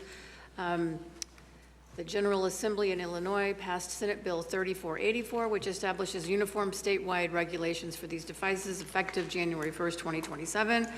Pending the governor's signature, the legislation limits the home rule authority of municipalities to enact regulations that differ from these established by the state. The proposed ordinance closely mirrors the provisions of the legislation, allowing the village to establish consistent regulations while educating residents on the standards that would apply statewide. This is going to establish definitions, operator age requirements, permitted use of operations, speed and safety regulations, parking requirements, parental responsibility, and enforcement provisions. The police department will emphasize education and voluntary compliance while utilizing enforcement when necessary to address unsafe operation and improve the safety of residents, pedestrians, and motorists. And with that, we'll turn that over to Chief. No? Chief Robinson. Deputy Chief. Okay. Thank you, Trustee Swansky. Just to quickly summarize what you just stated. So basically, over the last several years, local municipalities have been receiving an increased number of complaints regarding the usage of electric bikes, electric scooters, and other motorized devices within their jurisdictions. Many of these local jurisdictions passed ordinances with varying restrictions and regulations. This became an issue for lawful users of these devices, as that Illinois is blessed to have a pretty much seamless bike pass system that runs between municipalities without really any notice of when you go from Bartlett to Elgin to South Elgin. The state realized this issue and they passed Senate Bill 3484, which basically streamlined one set of standards for all municipalities, local municipalities within the state of Illinois. While doing this, they also wrote in a denial of home rule authority for local municipalities, which disallowed them from further regulations of their proposed bill. This bill did pass both houses. It's awaiting the governor's signature, and if he signs off on it, it would become effective January 1st of 2027. What we did is we authored an ordinance that mirrors what is in Senate Bill 3484, and we added a parental responsibility clause that would allow officers to hold parents of juvenile offenders instead of writing juveniles the citations for violations of these offenses. Like Trustee Swansky said, the police department would plan to take an approach of education first, especially if the ordinance is granted, and then we would, if enforcement was required, we have the intention of implementing an educational requirement for offenders, maybe as a first offense instead of a financial penalty. Thank you. And I'm happy to answer any questions you have. So one of the residents mentioned education, I believe, and how that was going to, initial education, not after somebody has already committed an offense. How do you present this to the village? Like we do with any other programs that we install, so we would use our media resources. The police department would offer classes or services on initial implementation. Ultimately, it would be maybe something we'd get into with our SROs inside of our schools. But yeah, we definitely would try to go with an informational approach prior to any type of enforcement. And I think I might be confused on the difference. Is electric mobility device an umbrella term for everything underneath? Those are, which are like for the e-scooters, the unicycles, the skateboards. Okay. So basically, the classes we're going to be dealing with, and the biggest, I guess, misconception between a lot of people that see, so you have electric mobility devices, which are the e-scooters, is the main one you'll see out there. You also have the unicycle ones that they're the single tire that people can stand on, and then you have electric skateboards. Those devices, starting January 1st, you will be required to be 16 years of age to use any of those, and they are not authorized on bike paths. Those can only be used on roadways. And if they travel over 28 miles an hour, which you do see some of those scooters that look like they're going 45 miles an hour, those would be considered motor-driven cycles, which would require you to have a driver's license and be subject to state registration requirements. And those could also only be driven on a roadway. Then you have what they call low-speed electric bikes. Low-speed electric bikes, if you drive a Class 1 or 2, you would have to be 15 years of age in order to operate that. And if you are in a Class 3, which goes up to 28 miles an hour, you would have to be 16, not possess a driver's license, but you would have to be 16 to operate a Class 3 e-bike. Any e-bike that fell outside of those ranges, so one, either drove over 28 miles an hour, two, didn't have pedals or anything like that, would also, again, be considered a motor-driven cycle and would only be allowed on roadways, and then it would also require a driver's license. Take one step back. I know the mayor had talked about the 35-mile-an-hour roadways. That is only applicable in the new law to the electric mobility devices, so the e-scooters. Those could only be used on roadways which are 35 miles or less. E-bikes are allowed to be operated anywhere a bicycle can be driven, so it could be on any mile-per-hour roadway as long as it was driven on the right side of the roadway in accordance with other pedal bicycle laws. The only difference between an e-bike and a regular bicycle is the restriction of the sidewalk. A regular bicycle can be driven on a sidewalk, an e-bike cannot be driven on a sidewalk. So can any of these devices be used on a sidewalk? In this Just, proposed ordinance? The toy, they made a definition for a toy, I think it's called toy vehicle. Yeah, so those are the ones where people would get into, where you got the little miniature looking motorcycles or the little cars you buy, like the 4 or 5-year-olds. Those can be driven on the sidewalk or only authorized on the sidewalk. They are not authorized on the street. So any scooter, like if a scooter's 15 miles an hour, you have to be 15. So the low speed electric scooter falls under electric mobility device. So the kids that are in kindergarten that are flying on those now won't be able to do it. Well, no, you'd have to be 16 years of age. There you go. So the complaints that are coming in, what's the age range of the, is it 18 and older? Is it 4 to 12? Is it, of the complaints? What we're seeing right now? Yeah. I would say it's mostly teenagers who most of our complaints do not come from people just calling about the general usage. It's usually regarding the reckless conduct of either them doing wheelies or they're driving in packs on roadways, driving through intersections and crosswalks unsafely. That's most of the complaints we're receiving. And I know the mayor talked about implementing certain safety things. again, we can't be more restricted, but I will say the majority of kids we do see operating on these actually more than bicycles are wearing helmets when they're operating these, but there is not a state requirement of helmet usage that will be required. Deputy Chief, can we talk a little bit about the adjudication, if it'll be county-based or municipal-based? It'll be municipal-based, so it would be the same as we do for our regular local adjudication offenses currently. So It wouldn't go to a county. can we educate the kids through our student resource officers, like a DARE program similar to that? That is something we're definitely going to look into trying to do, as long as we can get buy-in from U46 and able to do that.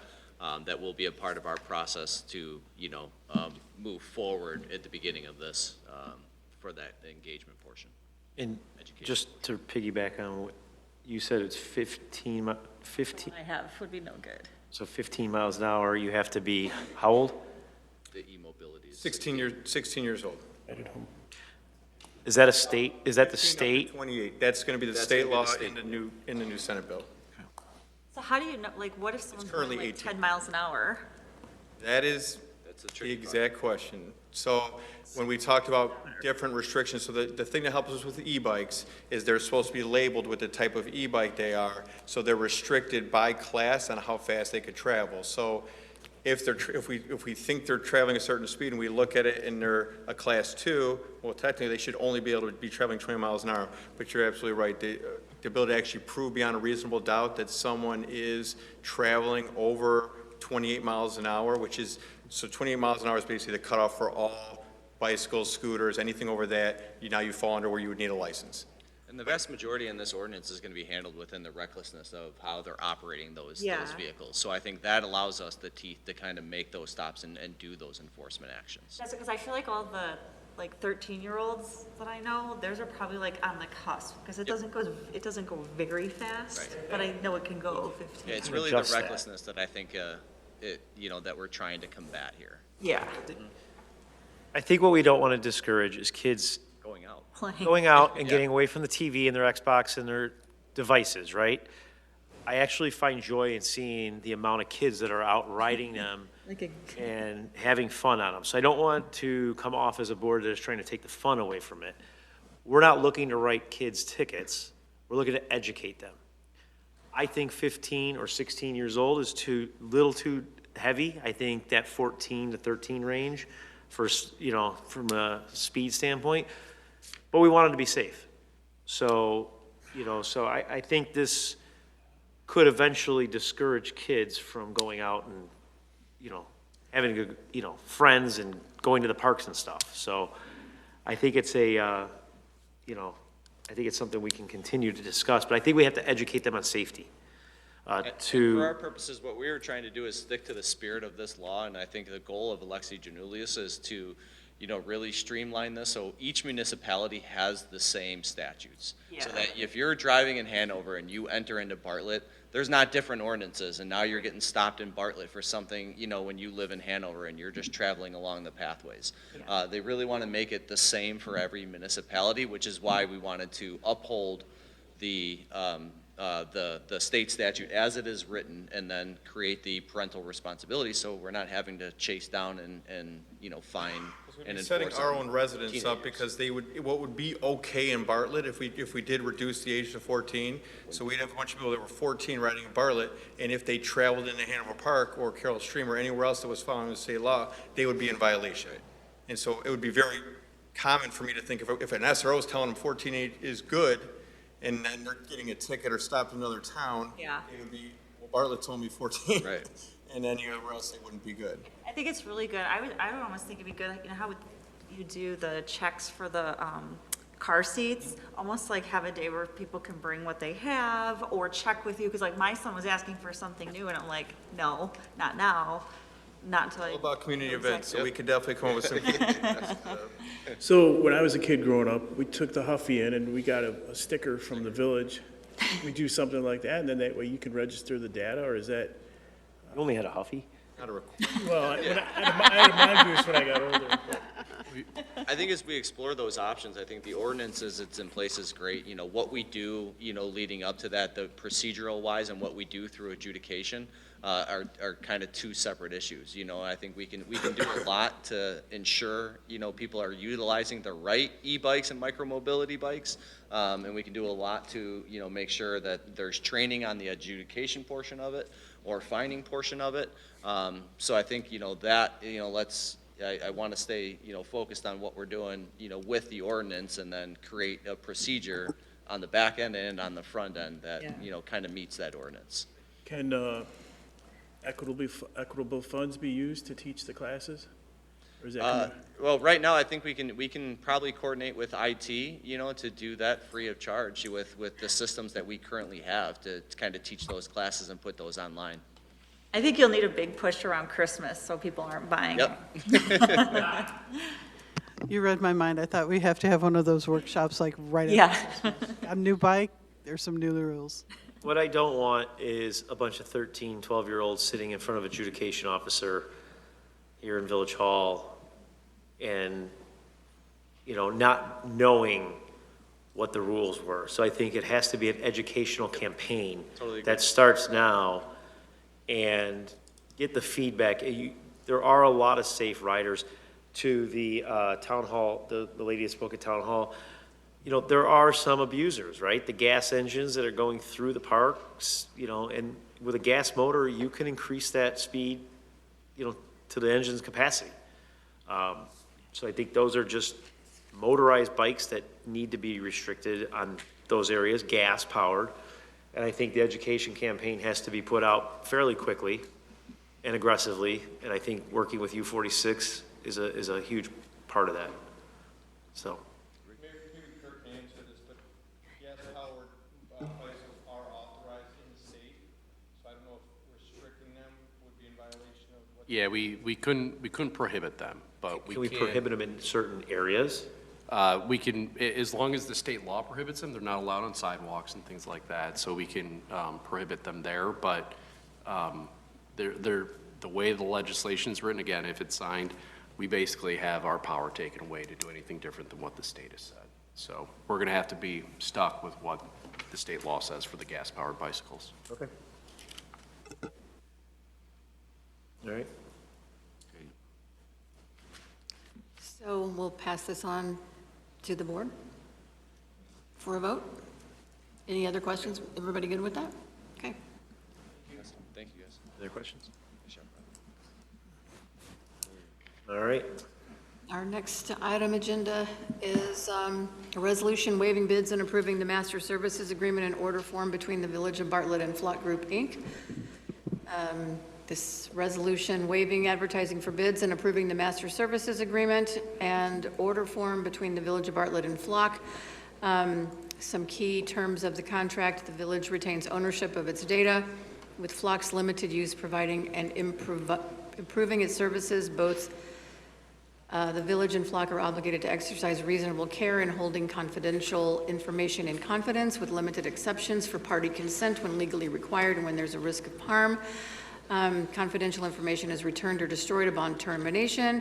There are mutual indemnification agreements. Flock has agreed to indemnify the village against claims related to intellectual property violations, injuries, damages from installation of the hard work, and violation of law. While the agreement was initially proposed for a 3-year term, Flock was amenable to changing the term to 1 year with an automatic renewal for an additional 2. If the village does not want to continue the agreement for additional years, it will need to provide written notice to Flock at least a month before the end of each contract year. Flock has also agreed to keep pricing steady across the renewal terms in years 1, 2, and 3 if the agreement is not canceled. All costs associated with the LPR camera system have been consolidated into a single contract. Fiscal year 26 to 27 budget includes $17,500 for 5 new LPR cameras and $49,000 for 15 existing LPR cameras. The total amount of $65,500 will be paid for utilizing equitable sharing funds. This is for discussion only, and I'll turn this over to Deputy Chief Nadenoff. Thank you, Chairman SUWANSKI. Just to quickly summarize, we are here to discuss the master service agreement and order form for 5 new LPR cameras from Flock Group Incorporated. The total amount of the newly proposed consolidated contract would include our 15 initial cameras and the proposed 5 new cameras that will all be paid out of equitable sharing. We did work with our village attorney to negotiate the one-term agreement with the potential to expand it for 2 additional years, but with the ability to terminate after 1 year. And all costs associated with the license plate recognition camera system have been consolidated into that single contract. With the addition of the 5 LPR cameras, we will close critical gaps and secure the primary entry and exit points in and out of the village of Bartlett. We believe this expansion will strengthen our ability to identify suspects, improve case solvability, and expedite investigative efforts. And these additional cameras will provide sufficient coverage into the future. And I will also echo the words of our residents. I appreciate the opportunity for this discussion. I think it is a great process, and as such, we invited Dan Murdoch from Flock Group with the hopes that as collectively, we can answer questions, address concerns that our residents brought up that the village board may have, and maybe to speak to some misinformation that's out there as well. And at this time, I'll turn it over to Chief Conway. Yeah, I do appreciate the board on their concerns and the questions that we've had throughout this process. I appreciate all the residents being here and expressing their concerns as well. You know, I think the question isn't whether the technology exists. It does. I think there's many similar technologies that are around us that we face every single day that have been used for many, many years on our tollways, and we see them on red light cameras. I think technology capable of collecting information that we, where we go and what we do, that we utilize on an everyday basis. ALPR technology is even less intrusive than those technologies that we use. What I'm asking the board to consider tonight is whether ALPR technology provides a meaningful public safety benefit to the village of Bartlett, and whether our police department has the right safeguards in place to use that responsibly. There are many reasons people have lived their entire lives in the village of Bartlett. And I find it astounding, being that I'm still relatively new here, that there are so many families out there that continue to move to the village of Bartlett and to this community and being a part of this community. I like to think that one of those reasons is because this is a safe community, and as the chief of police, I fully intend to keep it that way. I understand the concerns surrounding privacy. I absolutely understand the concerns regarding misuse. We entered this program, I think, 4 years ago, and we didn't, enter this program blindly. We have put restrictions. We have auditable records. We have accountability measures and oversight measures already in place. And I can assure you, as the chief, that any misuse of not just this technology, but any of our law enforcement sensitive databases will not be tolerated in this agency. We will continue to evaluate this program and evaluate the best practices. We will continue to strengthen our safeguards and remain transparent with the board and with our community as we do so on a monthly basis. I think, board, ultimately what I'm asking is that this technology be judged by the results and how it's responsibly used by our police department. If it stops ever providing meaningful public safety value, and if we cannot adequately control its use, then I think we should reconsider whether or not this program is right for us. But as long as we can continue to demonstrate that we are using this technology responsible, and it does help us solve crimes, I believe it remains a valuable public safety tool that I, as the chief, I do recommend us continue using it. And I'm hopeful that the board and our residents and community find trust in the police department's use of this tool responsibly. And I know we have Dan Murdoch here from Flock, so I will absolutely open it up to the board if there's any questions. Thank you, Chief Conway. I as everyone here knows, I have been opposed to this since it was first presented under Chief Ulrich, okay? And I'm sure everyone here on this board has other questions. I would refer back to our budget review meeting in March of 2026, and when we had this discussion, you referenced 4 incidents that crimes were solved using contributions from flock cameras. Were those our flock cameras? Were they other municipalities' flock cameras? Or in what way was the contribution? There's even more contributions from our flock cameras.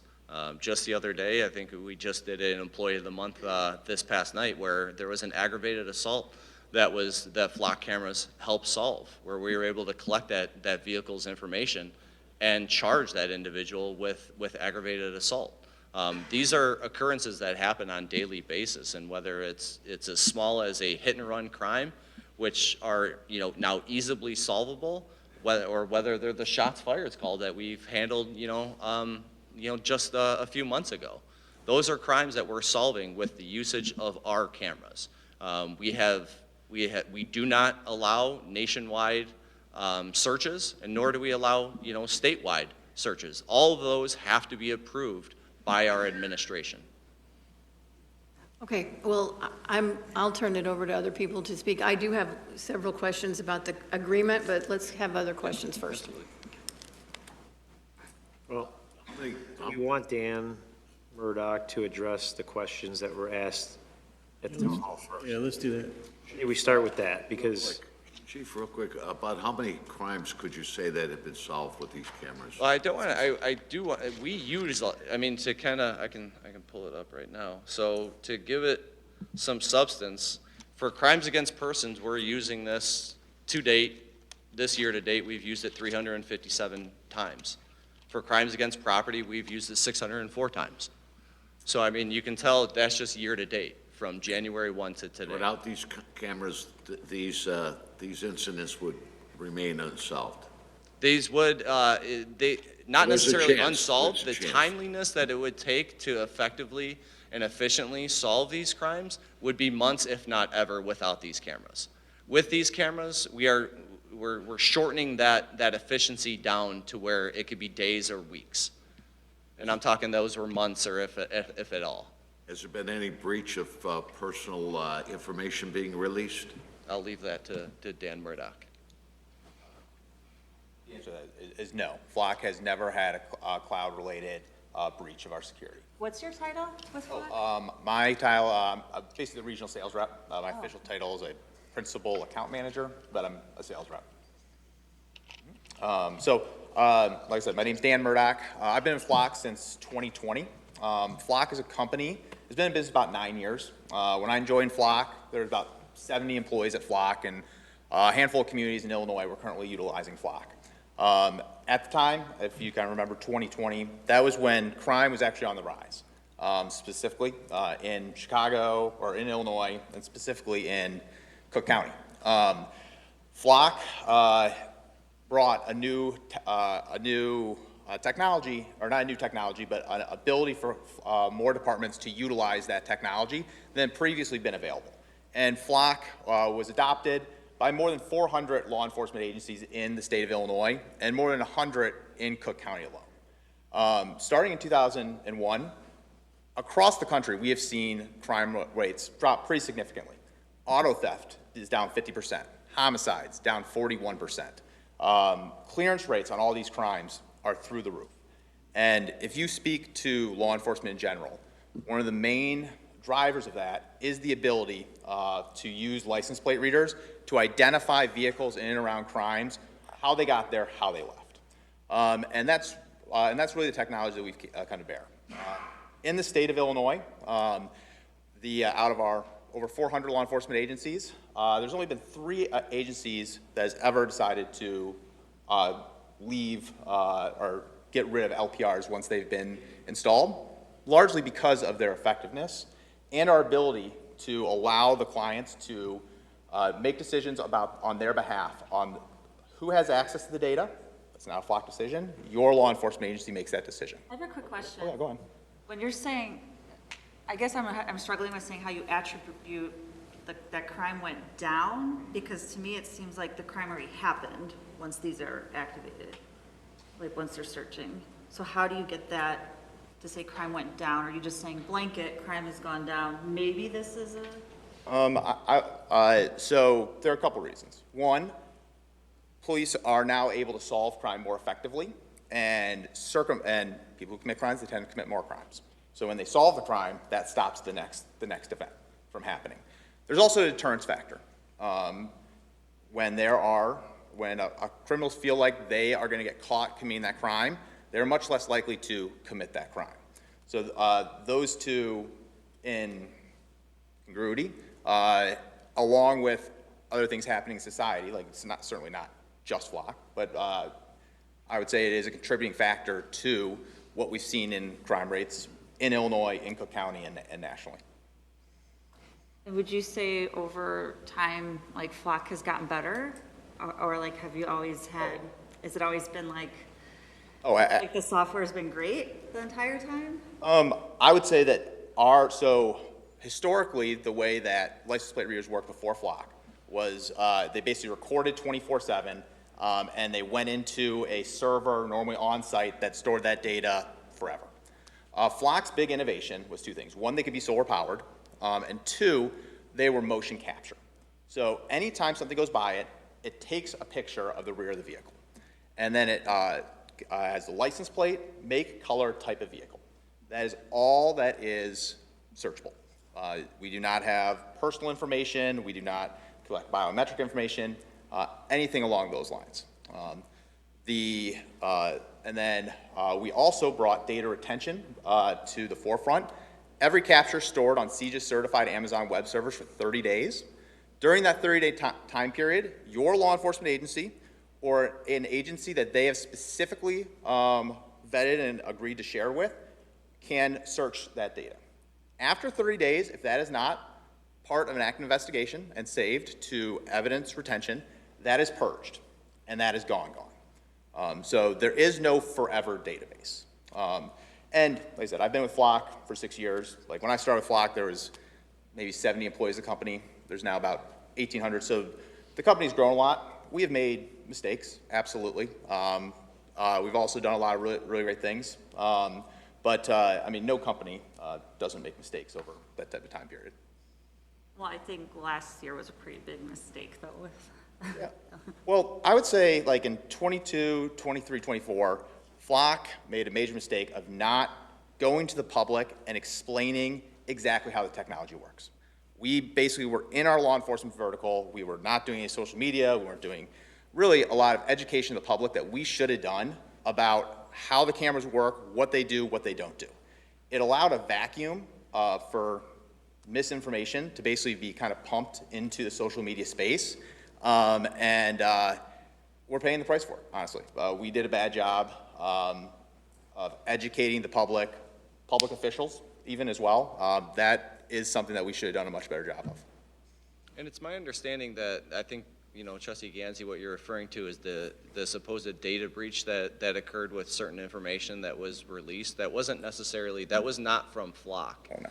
Those were from states that have very low restrictive FOIA policies that were releasing certain information that was identifying personal information. So that wasn't identified from Flock. Yeah. It was directly from those states with less restrictive FOIA laws. I guess that's like part of my struggle, though, with it is like, well, now this data does exist, and there is going to be a problem. Well, I mean, this is government. If a law enforcement agency does a search, that is recorded. That is FOIAble. Like, you do want that type of transparency. Like, that would be bad if officers were able to go in, do a search, and there was no record of it. Flock has the most stringent auditing practices of any software for law enforcement that we are aware of. So, like, if a search, and the auditing tools they have in place, so when they run a search now, they have it set up so that you have to have a case number. That is going to be standard for Flock here very soon. But like, let's say someone ran a license plate for one case number, and then it ran that same plate on a different case number. We send a message to the department that, hey, that looks weird. you need to look at it. So we are telling law enforcement, like, these style of searches could be problematic. Not that they definitely are. There's certainly reasons that someone might be committing multiple crimes, but you need to look at this. If the law enforcement is out to lunch and aren't even looking at it and don't review these, we kick that user out of the system until the law enforcement goes in and does the search. The reason that right now there are a lot of law enforcement people who are getting caught up in with what's happening online and all the people who are getting arrested, it's because Flock is knocking on the proverbial door of the agency, be like, hey, you need to look at this guy. And then when they do, and if that person is doing something bad, 9 times out of 10, they're also messing around in OSINT data, they're messing around in Leeds database, they're messing around the DMV, they're messing around a whole bunch of stuff. But Flock was the one who said, hey, this is an officer you need to look at.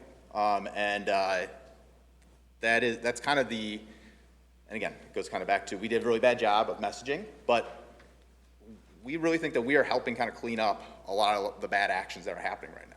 Well, wasn't this new audit process that you are implementing, wasn't that in response to some of these issues that came up, correct?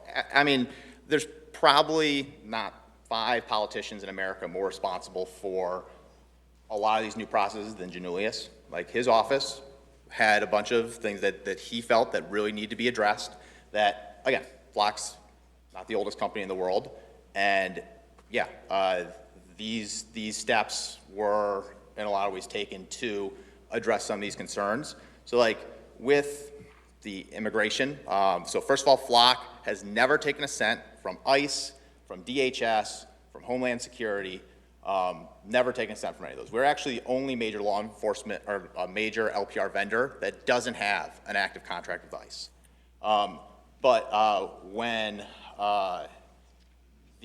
When the trust law came out, we worked with the Illinois Chiefs Association to design a process where any department outside the state of Illinois that wanted to have access to license plate readers in Illinois, they had to sign declarations they were going to work with inside the contracts of the Trust Act.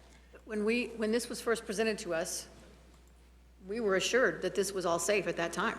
Yeah. That it was secure at that time, that there would be no issues. Yeah, that was, so that we had worked with the Illinois Chiefs Association to basically set that up. What ended up happening was departments basically did not abide by that system in pretty low numbers, but there were a handful of departments that did go outside the rules. So in response to that, we implemented that you have to now put in a reason for your search. You have to pick the code, whether there's arson, homicide, whatever, why you're doing the search, and a case number. If someone puts in a reason, there are more than 300 of them that could possibly associated with immigration or women's reproductive rights. It automatically hides any state where you're not allowed to do that in. So even if, which your department does not, but if a department did share with a department in Tennessee, and they tried to run a search and put in HSI or something like that, that would automatically hide all the any camera that's associated with that. So is your new terms of service that you're not going to keep this for 7 days now, under the new audit system that you have? You're only going to keep the information for 7 days? It is up to the boards to decide their retention period. That is up to Because this agreement has 30 days. I'm sorry? Because this agreement, I believe, has 30 days. Yes, that was what you guys originally passed back in 2022. And again, Flock does not make the decision on retention. That is up to the law enforcement and the boards to make that decision, and then we reflect that decision in the system. Okay. So I think you're asking Trustee Suwanski with the new change that just came out this past week with the retention and how many days that's going to be kept from 30 to 7. We will align with those best practices and we will align with those 7 days. Okay. When is our current contract up? I think it's up already. We have 3 different purchase agreements that expire at different times. We had 7 cameras in July of 2026, 6 cameras in October of 27, and 2 in January of 28. And then the intent behind this service agreement is to get all of those onto one How many come up in October of '27? 6? Okay. Why are we waiving competitive bids? There's other options out there. I think Axon is probably the most reputable one, and that is a live stream. And we would, think that live streaming, camera feeds would be more intrusive than the snapshot that Flock has to offer. Is all the data stored at a data center? It is stored on CGIS certified Amazon web servers on the government cloud. I would assume that that is inside a quote-unquote data center. So it says that Flock is going to indemnify the village against intellectual property violations. So would that be and no disrespect to our police department, okay, but you're not going to be the police chief forever here. And we're not going to be on the board here forever, right? And some of these police officers are going to move on, they're going to retire. Other people will come in. So if there is someone who abuses this system, is Flock indemnifying the village? Is that how I'm reading that? Why would Flock indemnify the village? So That's my legal specifically. the way it reads, if we get sued because their software is infringing on a patent, then they would indemnify us. So Okay. that's what the intellectual property Okay. prohibition there is. I have a quick question to interrupt you. The cameras we have and the cameras you're proposing to purchase, which cameras from Flock are they? The Falcon, Condor, or Raven? They're license plate reading cameras. Those names have been retired. Those are not, they cause confusion, but the old Falcon was a license plate reader. Condor was the name of the live video offering, and Raven was the name of our audio detection. Now, those are the names moving forward. So what is the Village of Bartlett currently have, and what are we proposing from a technology standpoint at the unit that sits at the Parkway? That camera is a license plate reader. It does not do any live video. It doesn't do any audio detection. It is strictly a license plate reader. No facial recognition? Flock does not do facial recognition in any form, and we've made a public commitment to never do that. Bumper stickers? So when the picture of the vehicle is taken, it can be identified make, color, type of vehicle, as well as additional identifiers. So bumper sticker, roof rack, back rack are 3 identifiers. Just because it's in that snapshot, correct? Correct. So like when you go into, let's say there's a ruse burglary, and a woman says that the man drove away in a red F-150 and had a bumper sticker on the back.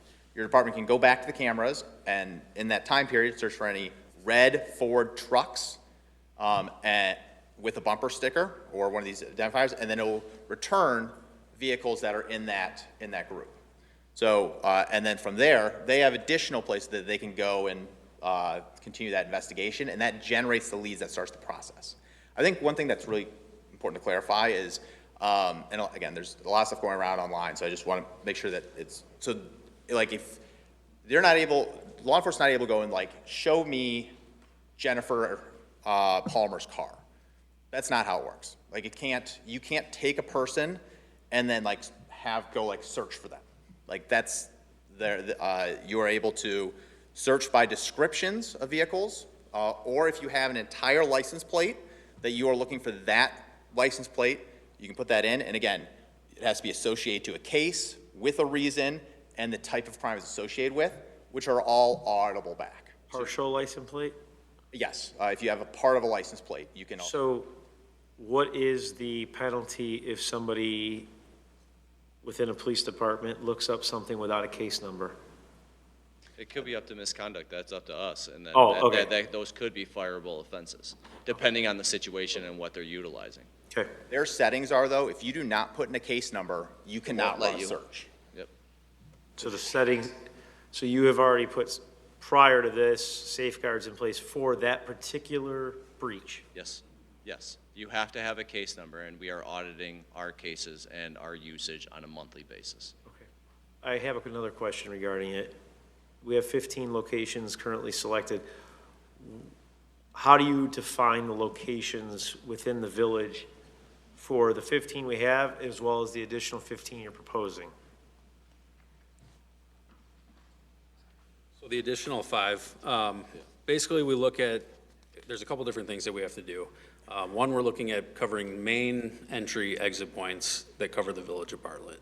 Then through that process, whether it's a municipal road, county road, or IDOT, we do work with Flock, and through that process, we have to fine tune what specific area or where the camera can be located. But it's primarily, the goal is to have the most coverage for capturing somebody that's coming into the village of Bartlett to commit crimes and then leaving the village, and being able to identify suspects and offenders associated with any type of crime that's occurring in Bartlett. At each intersection, is one flock used, or is there multiple flocks at these entrance and exit points of the town? There can be both, so we can have northbound and southbound of a certain area. We also look to other agencies and see if they have cameras, so it's a cost savings, and, you know, maybe a neighboring jurisdiction has northbound just out of our jurisdiction, and we have southbound. So we only have to put one camera in that area to cover the complete intersection. Each camera covers, we have 2 different cameras, but the ones that you guys use cover 2 lanes of traffic in a single direction. We have a larger camera that can cover up to 4 lanes, but that is not something that you guys utilize. Does the data entry, the case number, is it reciprocal to other neighboring towns like Hanover Park, Streamwood? Does a case number have to be put in? Those safeguards in place at those other municipalities as well? If they're using our cameras and we've given them approval to do so, yes, they have to put in a case number and a reason for using those cameras. That's a specific crime. And vice versa? If that's what if they have to be set up on their own. So if that specific municipality is set up similar to us, then yes. Okay. When that, pardon me for a second, when that is entered, is there a log that is provided to you as the chief or to the police department that people have entered your case number in on Flock? I think it's part of the audit on our end. Yeah, the network audit would not, we could search to see if, who is searching our cameras.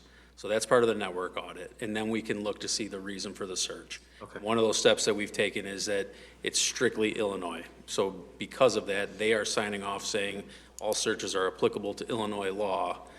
We completely disabled that nationwide search and any out-of-state agency from searching ours. So that kind of helps our audit process in general. That is only Illinois agents. So we have given access to everybody, any Flock user within the state of Illinois. Upon request, we have. As long as they're within the network. I'm sorry? As long as they have the network also, right? Within the network within Illinois. So year to date, we've rejected 290 agencies. You know, we've only accepted 32. In the state of Illinois? We've rejected 290 overall. We've only accepted 32 in Illinois, correct? Well, how many of the other ones were out of Illinois? We don't accept Illinois. We have nationwide turned off. What was the reason? That could be a wide variety of reasons. Yeah, if those might be outside of Illinois. Yeah, I'm talking about the rejected ones. Yeah. Last question. We're waiting for an answer. After the 7-day period, which the data is disposed, how are we ensured that the data is gone? Because once people have something, they don't like to get rid of it. So I'm just trying to. Yeah, no. What assurances does this board and the residents within the community have that after 7 days, that data is wiped? So there is, well, it put us in breach of every contract that we have in America. But I can supply to you like the technical, like how it's done technically. There's like a document I can give you. That's really basically the trail of how it's deleted, when it's deleted, confirmation from a third-party auditor that in there, when they did the investigation to it, it was deleted. I mean, that's basically what we have to provide to you. Your support services, Flock shall monitor the Flock services. Where's your support services located? Our support services are employees that are Located where? they mostly work from home, kind of spread out throughout the they're all United States. So I think one thing that stuck out to me, and one of the residents mentioned it too, was, the village retains data except to provide, for Flock to provide and improve services. So that tells me right there that it's not just ours. So basically that's covering two things. One is when you have an issue with a camera, we need to fix it. So being able to basically be able to see what's happening on the camera and fix it. And two is for we anonymize the data coming from the camera for us to improve the camera itself. So like when Jeep builds a new Wrangler, we use the images that are being captured to basically tweak the machine learning to identify that as a Jeep. So is the village considered the customer here? Yeah. So when we're talking about customer data, we're talking about the village's data. But I think our residents would argue that it's their data that you're collecting. So it has been repeatedly covered by the courts that this is being captured in a public right-of-way, and that including the Northern District of Illinois in 2025 basically confirmed that the collection of that data in a public right-of-way is a legal act. Isn't there currently a challenge in the federal courts right now about warrantless ALPR surveillance, Schmidt versus the city of Norfolk? I think that one has been resolved, but I mean, I don't think there's been. Illinois was 2025, and that's the most recent one. I think that one is being appealed right now. But the original court, which does include us through DuPage, Kane, and Cook counties, did rule that ALPR is not a pervasive search. Yeah.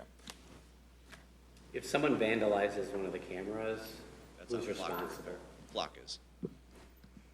And Trustee Hopkins, to go back to your question, there was 290 external requests were denied. Those were all out of state, and 32 external requests which were in state were approved year to date. And again, all of those approvals have to have a case number and a crime associated with that search. So before us today, you're requesting 5 additional cameras Yes, sir. and the extension of some of the cameras? All of the cameras are being consolidated into one service agreement. But let's say we don't want the 5 new cameras. Will some of the contracts expire? 7 of the cameras would be 7?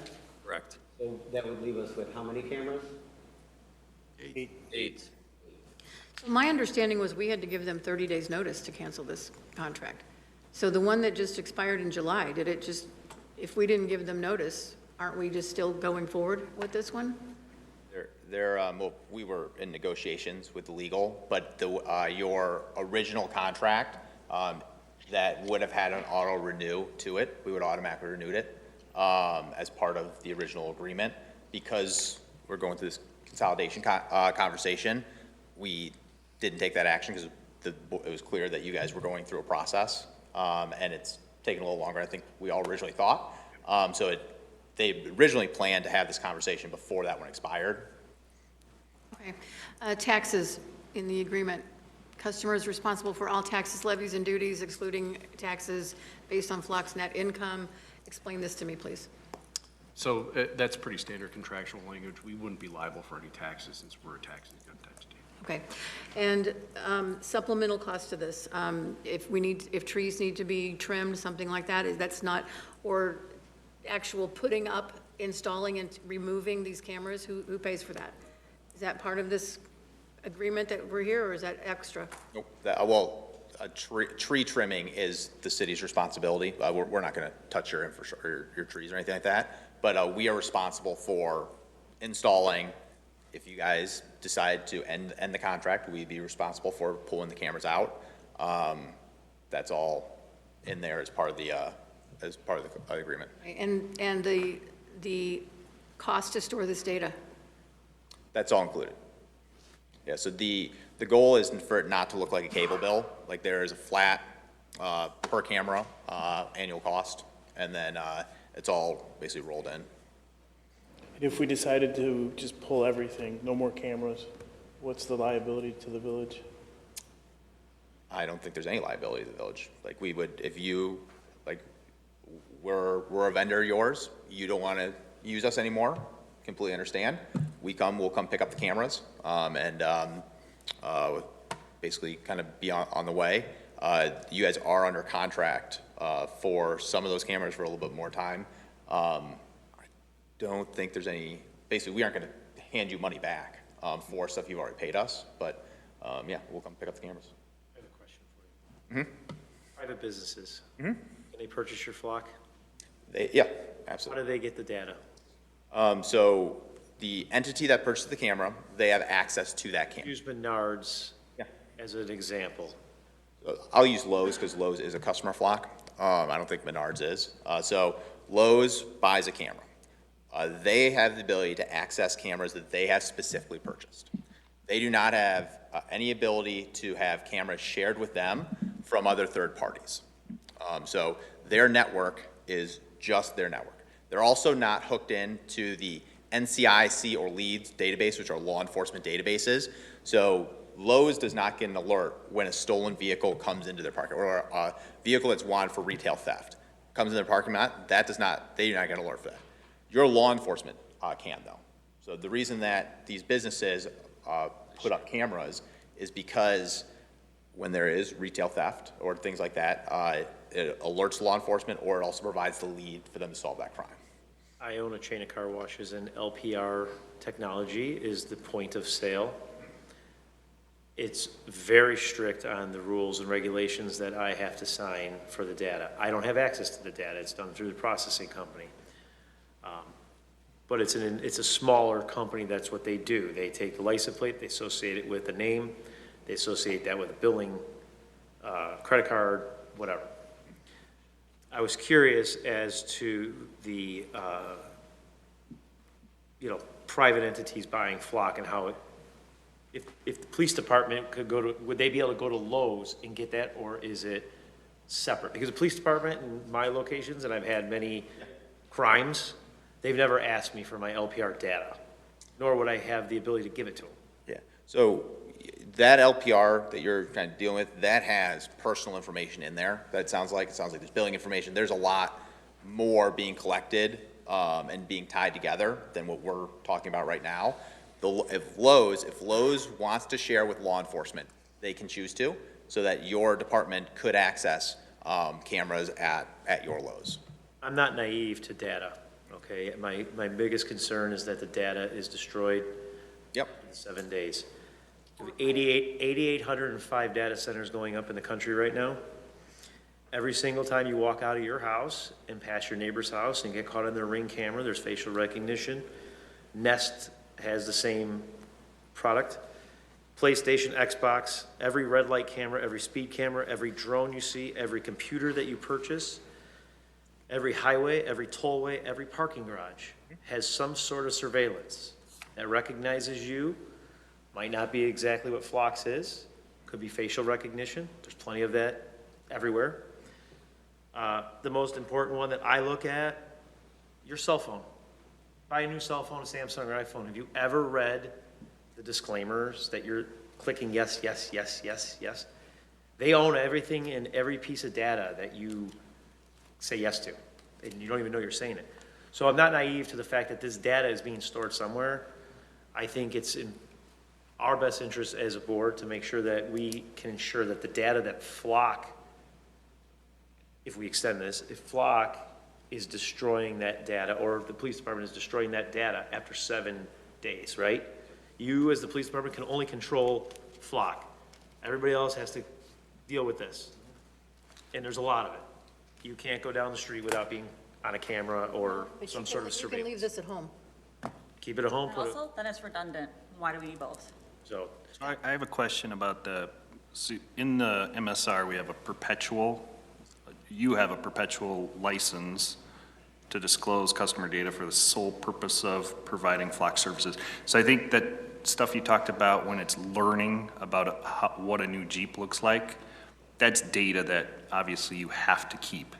What else might you keep in perpetuity? Would it be cases?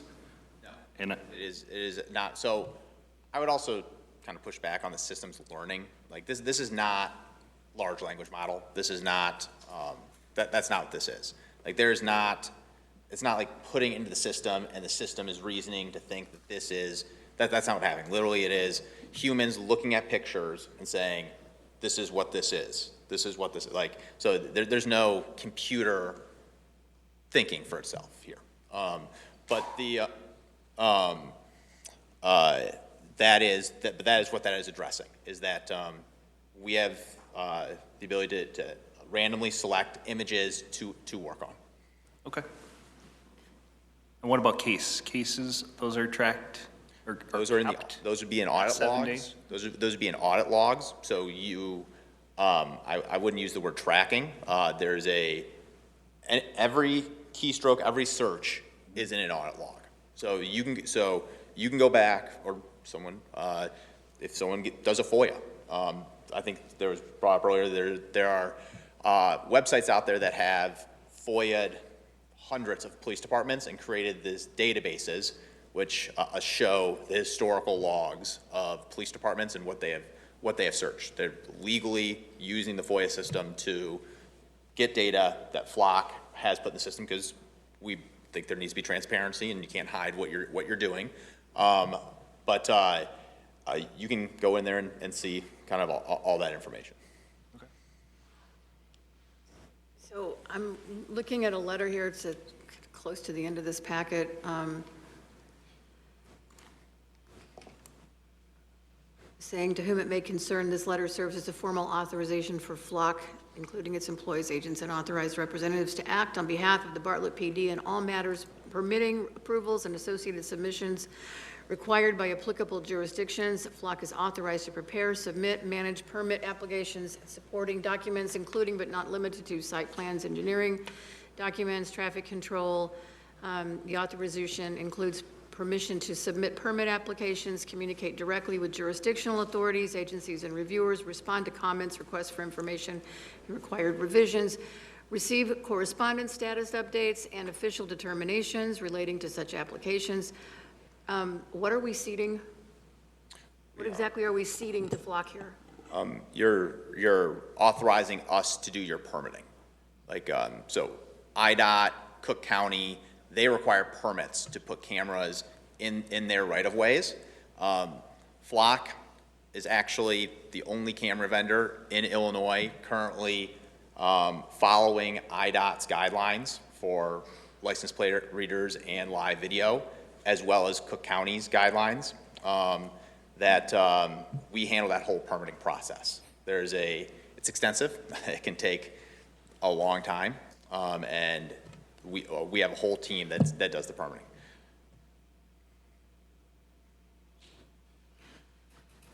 Does anyone else have any other questions, comments?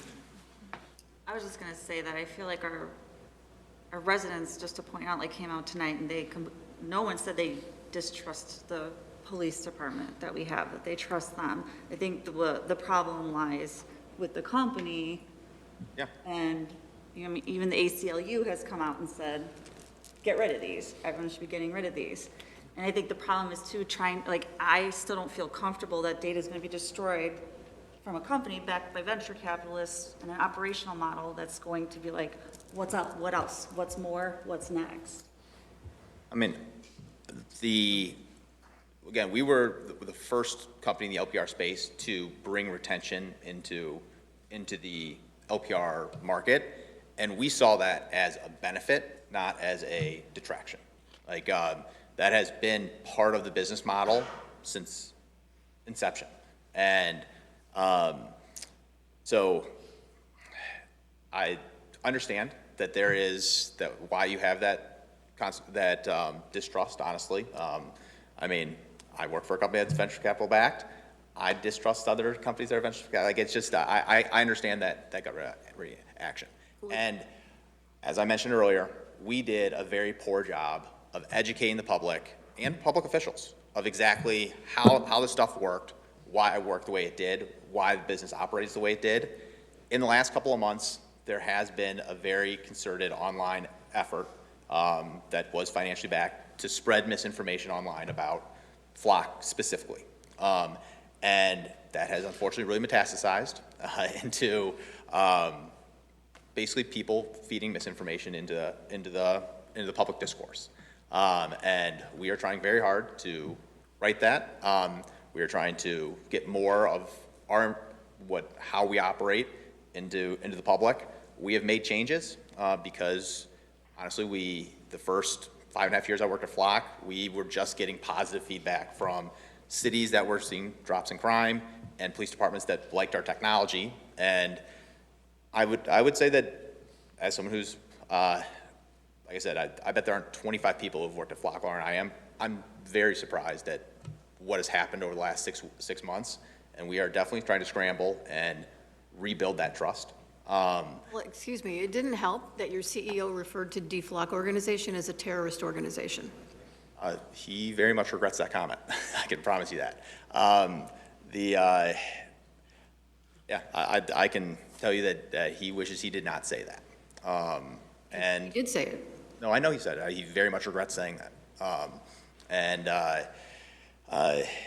That's basically what I can say about that. He was wrong to say that. Chief, would you tell me about how often you come across cases that you need to use this tool and how it's changed policing here in Bartlett? Yeah, I think like I said, it's giving you the data year to date, with 357 usages and crimes against our persons, 604 times crimes against property, and our hit and runs are 479 throughout this year, and then missing persons at 149. So I think, we're using this technology. That's just this year? That's just this year. And I think, as DC Nadenoff would tell you, like, every time our officers have to use this, there has to be a crime committed. They just can't log on and search randomly in anything else. There has to be a specific crime related and a case number. So if there's no crime, they're not touching this system. Okay. But it has aided us in the efficiency, and I think that's the most important key, is that it's the efficiency of these crimes where we're able to solve them in days or weeks instead of months, if at all, ever. Isn't there protocol in place for if you ran a license plate just randomly, that it's got an asterisk next to it if you, like, isn't there some sort of protocol? It's just, you can't just randomly look up license plates? Well, not in our leads database, but there is state law against fishing expeditions, yeah, and then, and those things. And again, we are audited, through our leads audit, and we have been in compliance. And every time we track a criminal history or do anything else, yes, those things are audited. And I think, again, like, those systems are in place to safeguard us from any misuse. Ooh, you could probably explain that one a little better than I can. Yeah, I think one of the distinctions that we make with Flock is that if we're going to take any furtherance, once again, the data for Flock is images of a vehicle, images of a license plate. It does not give us any name, personal identifiers, any personal identifiers. So in order to get that, we have to take the license plate and put it into leads. Leads is highly audited and governed by the state of Illinois, and that is governed by law. So we have to have an official law enforcement purpose to use leads for license plate information, personal information, registration on vehicles, if somebody has a warrant or criminal history. That is all regulated, audited, and governed by the state of Illinois. So in order to take that step, it can't be a fishing expedition. We have to document what that official law enforcement purpose is anytime we search. And just like Flock, just like leads, Across the country, there may be a small amount of misuse with those government databases, and they're handled accordingly. Most of the time, that's where we're seeing termination, arrest, because those are illegal functions that an officer could do. When was our last leads audit? We, just in the last 2 weeks, we had a leads audit and a CGIS audit that we were found to be in compliance. I guess the concern with myself and even with the residents is, you look what they did a few years ago with the banking. If the government mandates a certain thing, businesses can shut your bank account down. Remember, they didn't pay the truckers. And so I think people are concerned that their civil liberties are being taken away, and every movement's being tracked. And unfortunately, you guys are taking the brunt of it. But you go to Aldi, you go to Jewel, your pictures, your videos out. You go to the self-serve register, they're taking video of you. This right here, cell phone. I mean, so today it's you, tomorrow it's going to be Apple, next week it'll be the video screen at Aldi. It's the tollways. I mean, what do we do? So you guys are the poster child now. So let's just say we chop all yours down. What will it be next? And Trustee Laporte, to go in on that, the movement and tracking of movement, all of our cameras are at ingress and egress points. We do not have these at residential streets, so it's not like we can piece this together and say, trustee so-and-so is going from this point to this point to this point. It is a snapshot at specific intersection, and that's it, at those specific at the local intersections. level, but then when I move to Hanover Park, the flock will catch me there, and then when I get on the Elgin O'Hare. Well, you can't move to Hanover Park. It's part of the bigger network, and I think that's what, You went to South Barrington for lunch, right? that's what I post that on surveillance. Facebook anyway, so everybody knows. Everybody knows.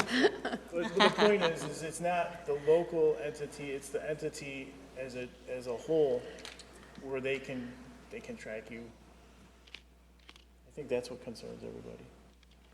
Yeah, I can understand that.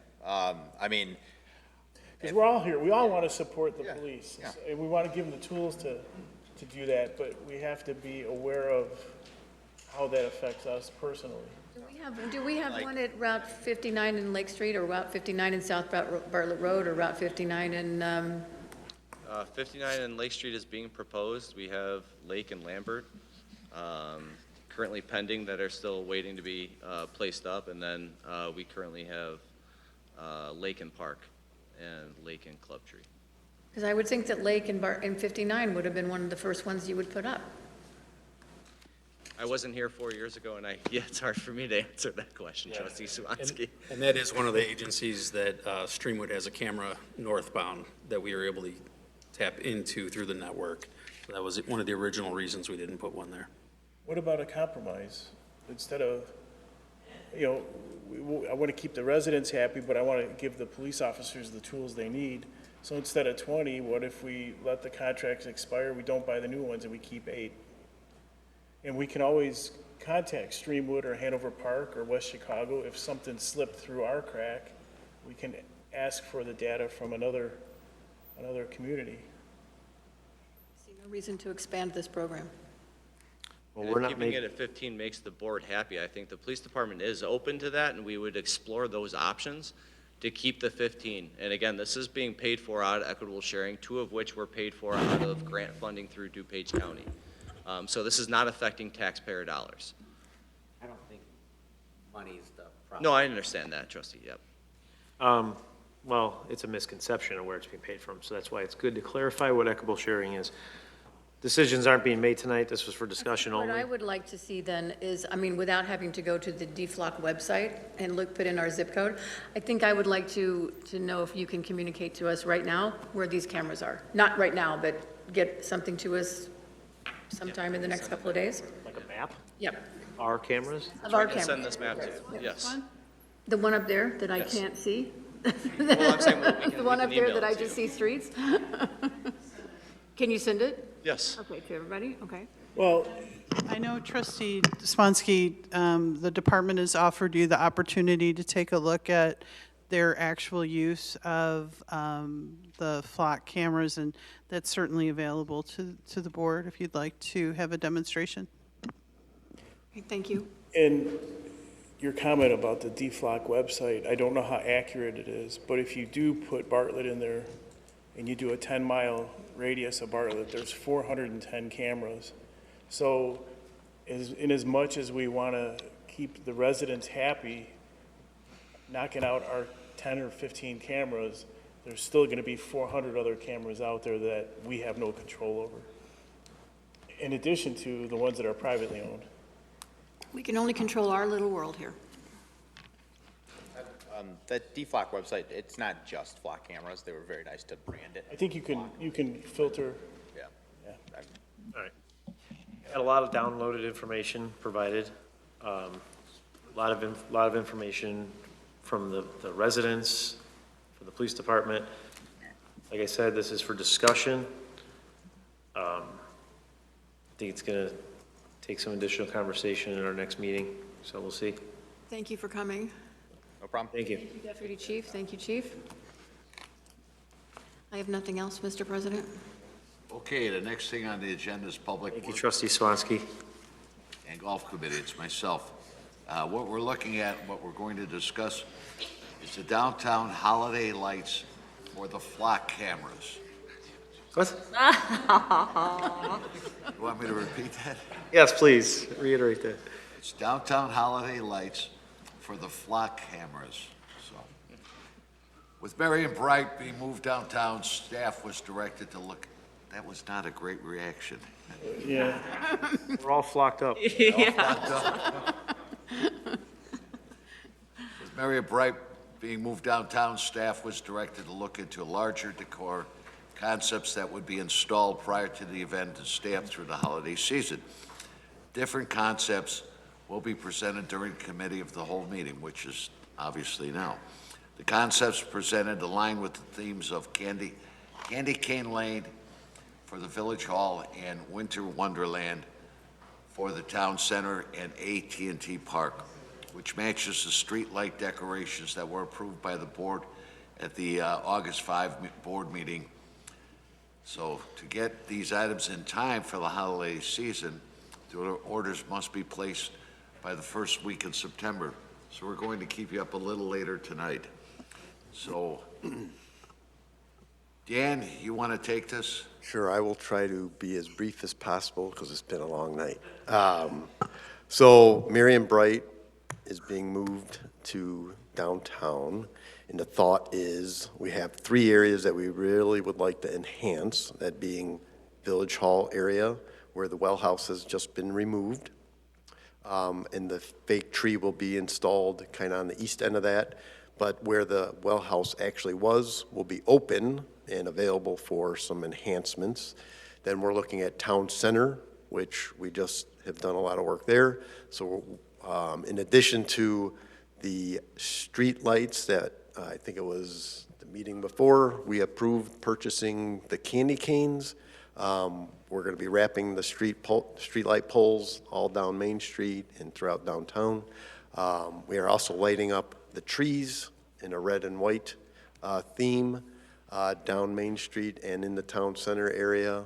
But there's areas like where the top fountain area is, along with the runnel, and then there's open space. We will be lighting the existing Christmas tree that we've been lighting with the multicolor. It didn't get lit up this past year because construction-wise, we were just wrapping up and we couldn't get the contractor in there to get those lights on, but it will be lit this year. So looking at adding some enhancements at the town center area, and then we are also looking at across the street at the AT&T Park, since it's right there, looking at some enhancements there. The goal for tonight is I will go through really quick on some of the options that are out there, not necessarily needing to select that right now. But what we would like to get out of the board is if you agree that we want to spend funds to enhance those 3 areas, what amount, so that we can then work on putting a plan together with we have 2 vendors that we're currently working with, so that we could bring that plan to the board at the next meeting so that we can make that order and have it in time for Marion Bright. I'm going to add one thing. Pending this approval, we could lose the opportunity for certain things that are in this display because they are currently leased on an as-needed basis, first come, first serve. That is correct. So, right now, what they have shown is what is currently available. There are some items come September 1 that could get purchased or leased before we make that purchase. But if there are particular items that you would like to include, right now we've got a candy cane theme down Main Street. So we were proposing to have a candy cane theme in the Village Hall area, and then a winter wonderland type theme at Town Center and AT&T Park. And I can go through real quick.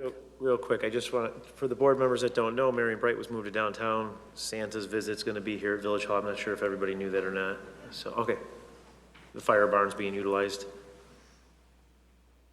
So I have another vendor, but I'm gonna focus on this one because it had a lot more examples.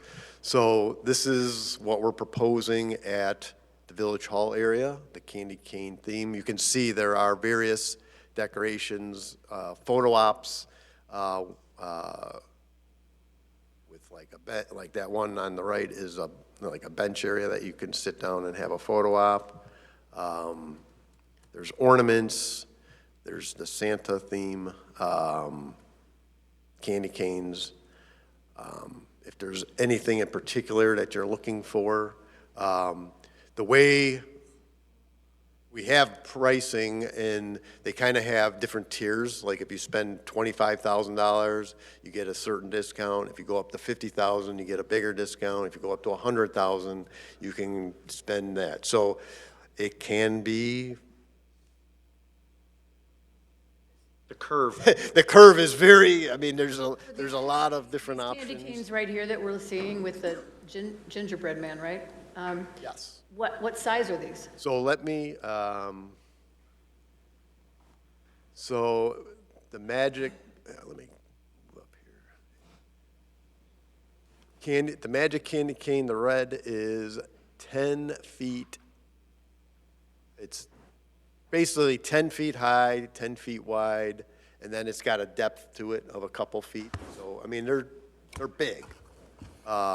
Just go to the dollar store and pick. No, these are not things that we can go, and that's why we're proposing to lease, because depending on the amount that they get very difficult to store. Also, note that a lease includes the pickup. They install it, they pick it up, they maintain them. If lights were to go out, they would come out and fix that. Will they ensure it lights when we turn the switch on? Has Marion Bright come up with a budget? That's our purview right now. Yeah. Okay, I'd say let's just establish a budget, number one, and then number two, let's just see how it goes the first year and we can expand. So Dan, if the $100,000 budget, what is the discount? It was a 40%, I think it was a 20% at 25, 30% at 50, and 40% at I was just trying to get 100. So it's more about 40% more items that you can get if you, the higher you spend, I guess you can look at it that way. And I originally had, if we go through this, they do have it broken down. This items that they're showing is like the $100,000 area, and they've got a listing of what that is. And I can share this with the board through an email. And we have to get this approved next time, right? Well, the longer we wait, the more chances of it not being available. September seems late, yeah. The illuminated arches that we had in the past at the Park District that will go over the sidewalks, do those belong to the Park District or are they ours? The Park District will gladly give those to us, and the plan is to put those along the sidewalk in front of the fire barn, Village Hall, and further south to the lot being demoed right now, if we're successful in the potential of moving the Christmas tree sales, is one of the thoughts that we've recently talked about. So those arches would be lit up on the public sidewalk along Main Street on the west side of the road. Depending, I think the Park District said there's 60. So that stretch, I think 60 would take it. If there are, the spacing on that, we could look at moving them over, some over to the town center sidewalk along the road. I just don't think we're gonna have enough if we do that entire stretch.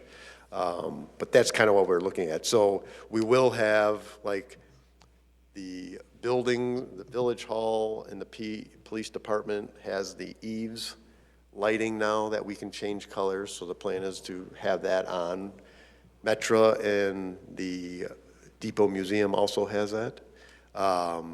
We will have the trees along Main Street, the street lights along Main Street, the lights within the parking lot here. So there will be lighting, it's just, there's these enhanced pieces that we'd like to try to incorporate for Miriam Bright as kind of, I think to Trustee Laporte's, is give us a dollar value you'd like to spend, and then we would disperse that through the 3 sites to enhance it, and then it can grow from there, or it can go away for that matter if you don't like it, but it's just something. I think if we came up with a design, so call it whatever you want to call it, 2 by AT&T, 3 by Town Center, 4 here at the Village, and so that's 4, 7, 9 pieces. So what 9 pieces are unique and attractive, but kind of fit the budget? Yeah, and that's just me spitballing. I'm not a He's asking us. Trustee Laporte, there's not a budget for this? I have a budget. And, you know, the Marion Bright line item is $25,000 out of admin. That's for the event, the actual event. The lighting that we're talking about isn't in a specific budget. It'd be in the PW budget, but it's not, there's not like a holiday lighting, you know, this stuff. I think the Marion Bright Committee should get together and tell us what their needs are, and then, I'm not gonna reject what they suggest, you know what I mean? I mean, they need to be responsible with taxpayers' money, but I don't think, just based off of this, I can put a dollar amount on anything, you know? I can't. Well, you don't know how much either of these displays cost, So right? that's what I mean, like Trustee Laporte said, you have to have an overall plan, and then we can take it from there.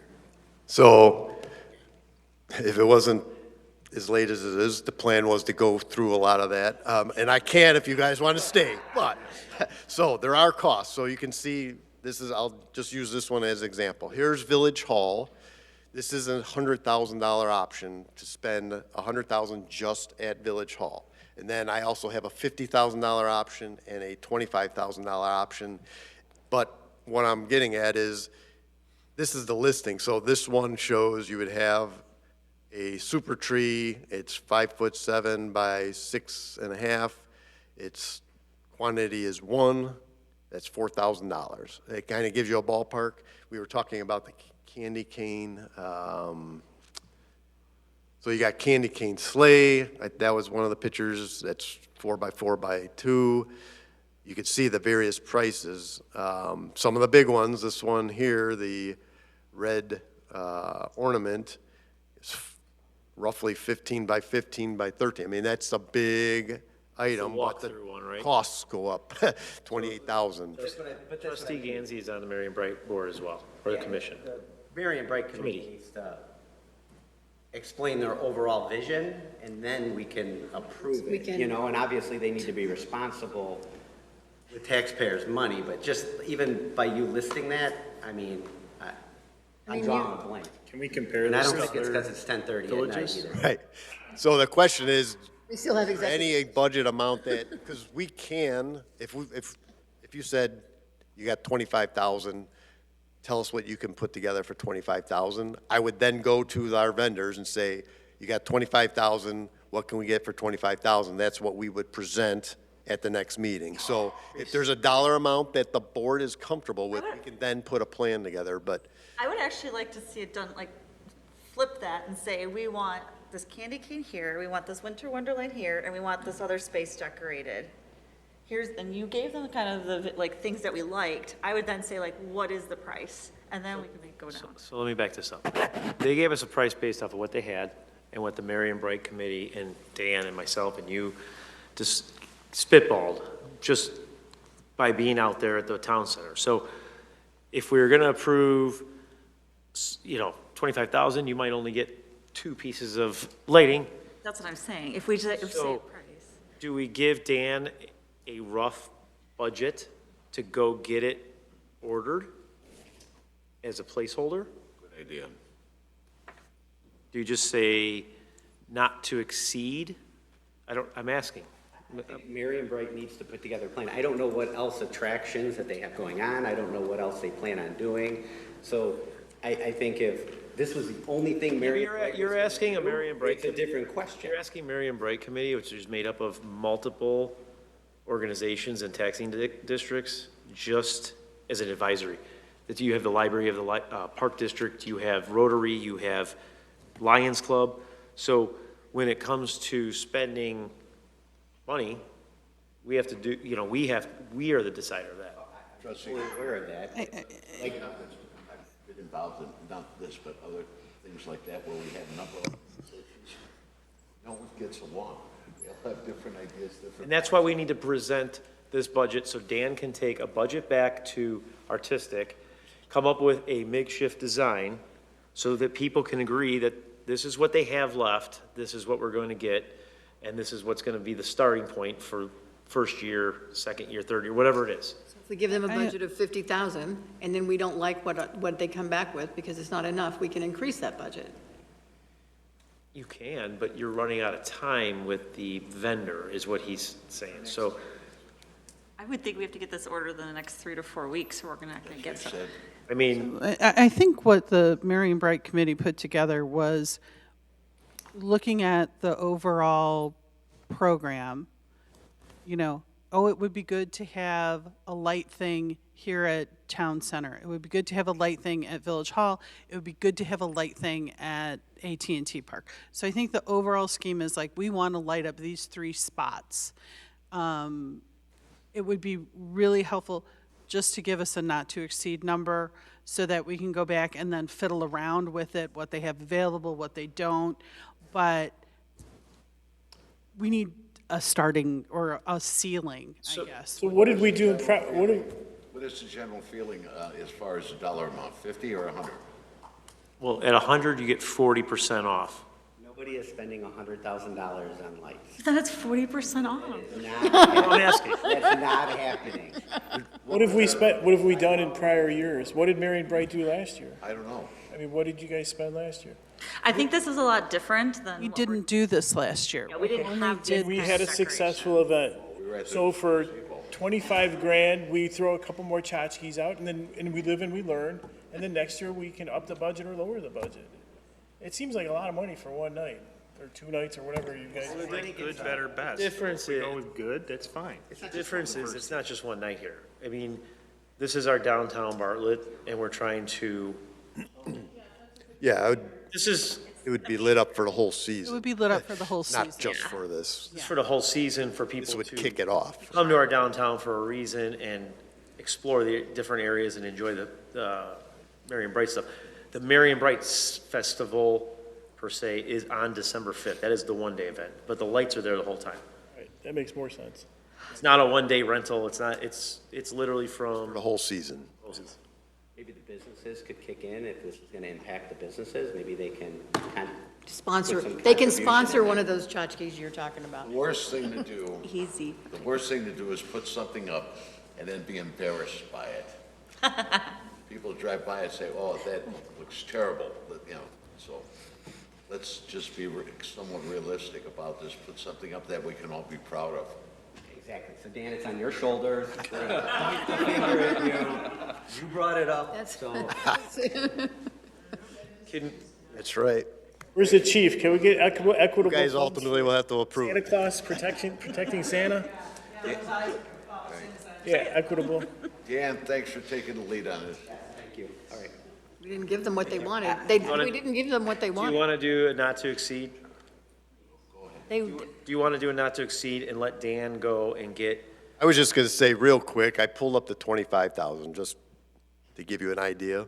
So you could see Village Hall. I won't even go into the pieces, but you could see there's 1, 2, 3, 4, 5, 6, like 7 pieces, and that's 25,000 for Village Hall. And then they've got Town Center, they got a couple bigger items, but same type of thing. You're getting 6 or 7 items. Kind of gives you an idea of what $25,000 will get you. It gets you 6 or 7 pieces out there to, 6, 7. there. Question. What would it cost to buy those items? Oh, So the village, Asking a legit, Village of New Lenox just spent $500,000. to buy them? But then we have to store them there. No, they bought a gigantic snowman and a gigantic penguin, $250,000 a piece. Well, think how much our tree was. that would be, they do have, they proud of their go to downtown? their website and you can take a look at it, artistic holiday design. They do list purchase price and lease price. You have to look at it because the lease price and after, what is it, like 3 or 4 years, it starts, that's kind of the lease price is probably 25%. All the prices on there, is that what that is? Like it shows it like single and then it would be a Gives you deal, the, yes. right? Like it'd be a negotiation of like, yeah, we're doing this, we'd like X amount off. But then we have to put them up. They're going to, if we lease them, No. they install them, right? So they do it. They do Right, it. if we lease it, that's up the and they benefit take of them down. lease, is they store it, they install it, they fix it if it has issues, and then they take it away. And they make sure it's going to light up. Do they insure it if it blows away? They fix it. That's part of their thing. All right, so we have, Then they'll replace it. I think so. I mean, well, is it 75 or if it's 100, then it'll only be 60 or something? What's that? The 40% off. Joe, you're a numbers guy. Is it 40% off or is it 40% more product? It's basically 40% more product. Okay, so if you set a limit at 75,000, what's the percentage of equipment more? I believe their tiers are like 25, 50, and 100. 50. 20, 30, 40%. all right, so 44,000 residents in Bartlett, it's $1.70 per resident. 50,000, It's 75,000. 50,000, 50,000 residents? Well, then it's. No, 50. 50,000. Well, then it's $1.13 a resident. Okay. This is like public, funds. Can we use equitable sharing funds from the police department? Wait, what if we dress up a police officer as Santa Claus? He's already doing that. He's Something already like doing that? that. This is part of National Night Out. 50? 50's fine. All right, so how about not to exceed $50,000? That comes to $1.14 a resident. I'm all for that. For that. And then we'll try, and then I would lean more towards 75 and let him work backwards from there. Just let him go, because certain things might go over that. So if he gets to 50, give him a little bit of a buffer so he can have You can have an extra 10. Yeah. You can have an extra 10. whatever. Yeah, sounds good. Sounds like shoot for 50-ish. 75-ish. Down 50 to 75. 50 to 75, we'll try to. Here, this is like budget. You'll ask for 75, but you're gonna come in under budget. So let's try it that Sounds way, good. right? Is there a Let's just, We're all getting slap happy now.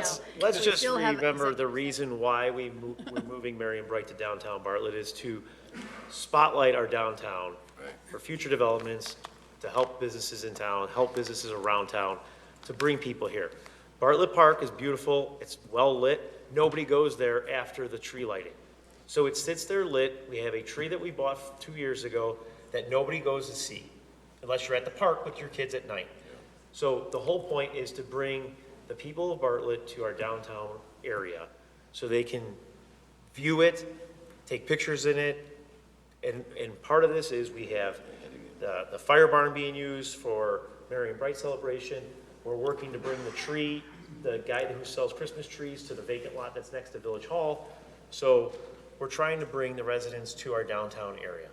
So, And see, this is good explanation, because you guys take for granted, you're on the Marion Bright Committee. I have no idea what you guys are talking about. Right. So when you express it in these terms, then I understand your picture, but you have to understand, you guys are knee-deep in this, the rest of us it's a aren't. little bigger than just Marion Bright. It's to, to spotlight our downtown for future development, for future growth, for future businesses to want to come here. I need to explain it to a Not insurance offices, but A resident asks me, why are you spending so much money? I need to justify it. So it's almost like a better way to it's almost justify like a it marketing now than I tool did for our downtown. 20 minutes ago. Renee? We have A5. Can I have a motion to adjourn to executive session pursuant to Section 2C5? We are going to cancel executive session. I was gonna say that someone owes me Taco Bell. I get a motion To adjourn. So moved. Motion, seconded. My motion. Motion by trustee Swasky, second by trustee DEYNE. Clerk, Canceling executive session? we are All in canceling. favor, say yes. That doesn't mean we have, All in favor, say yes. Aye. Say it. aye. We are adjourned. I'll need some food or something in there.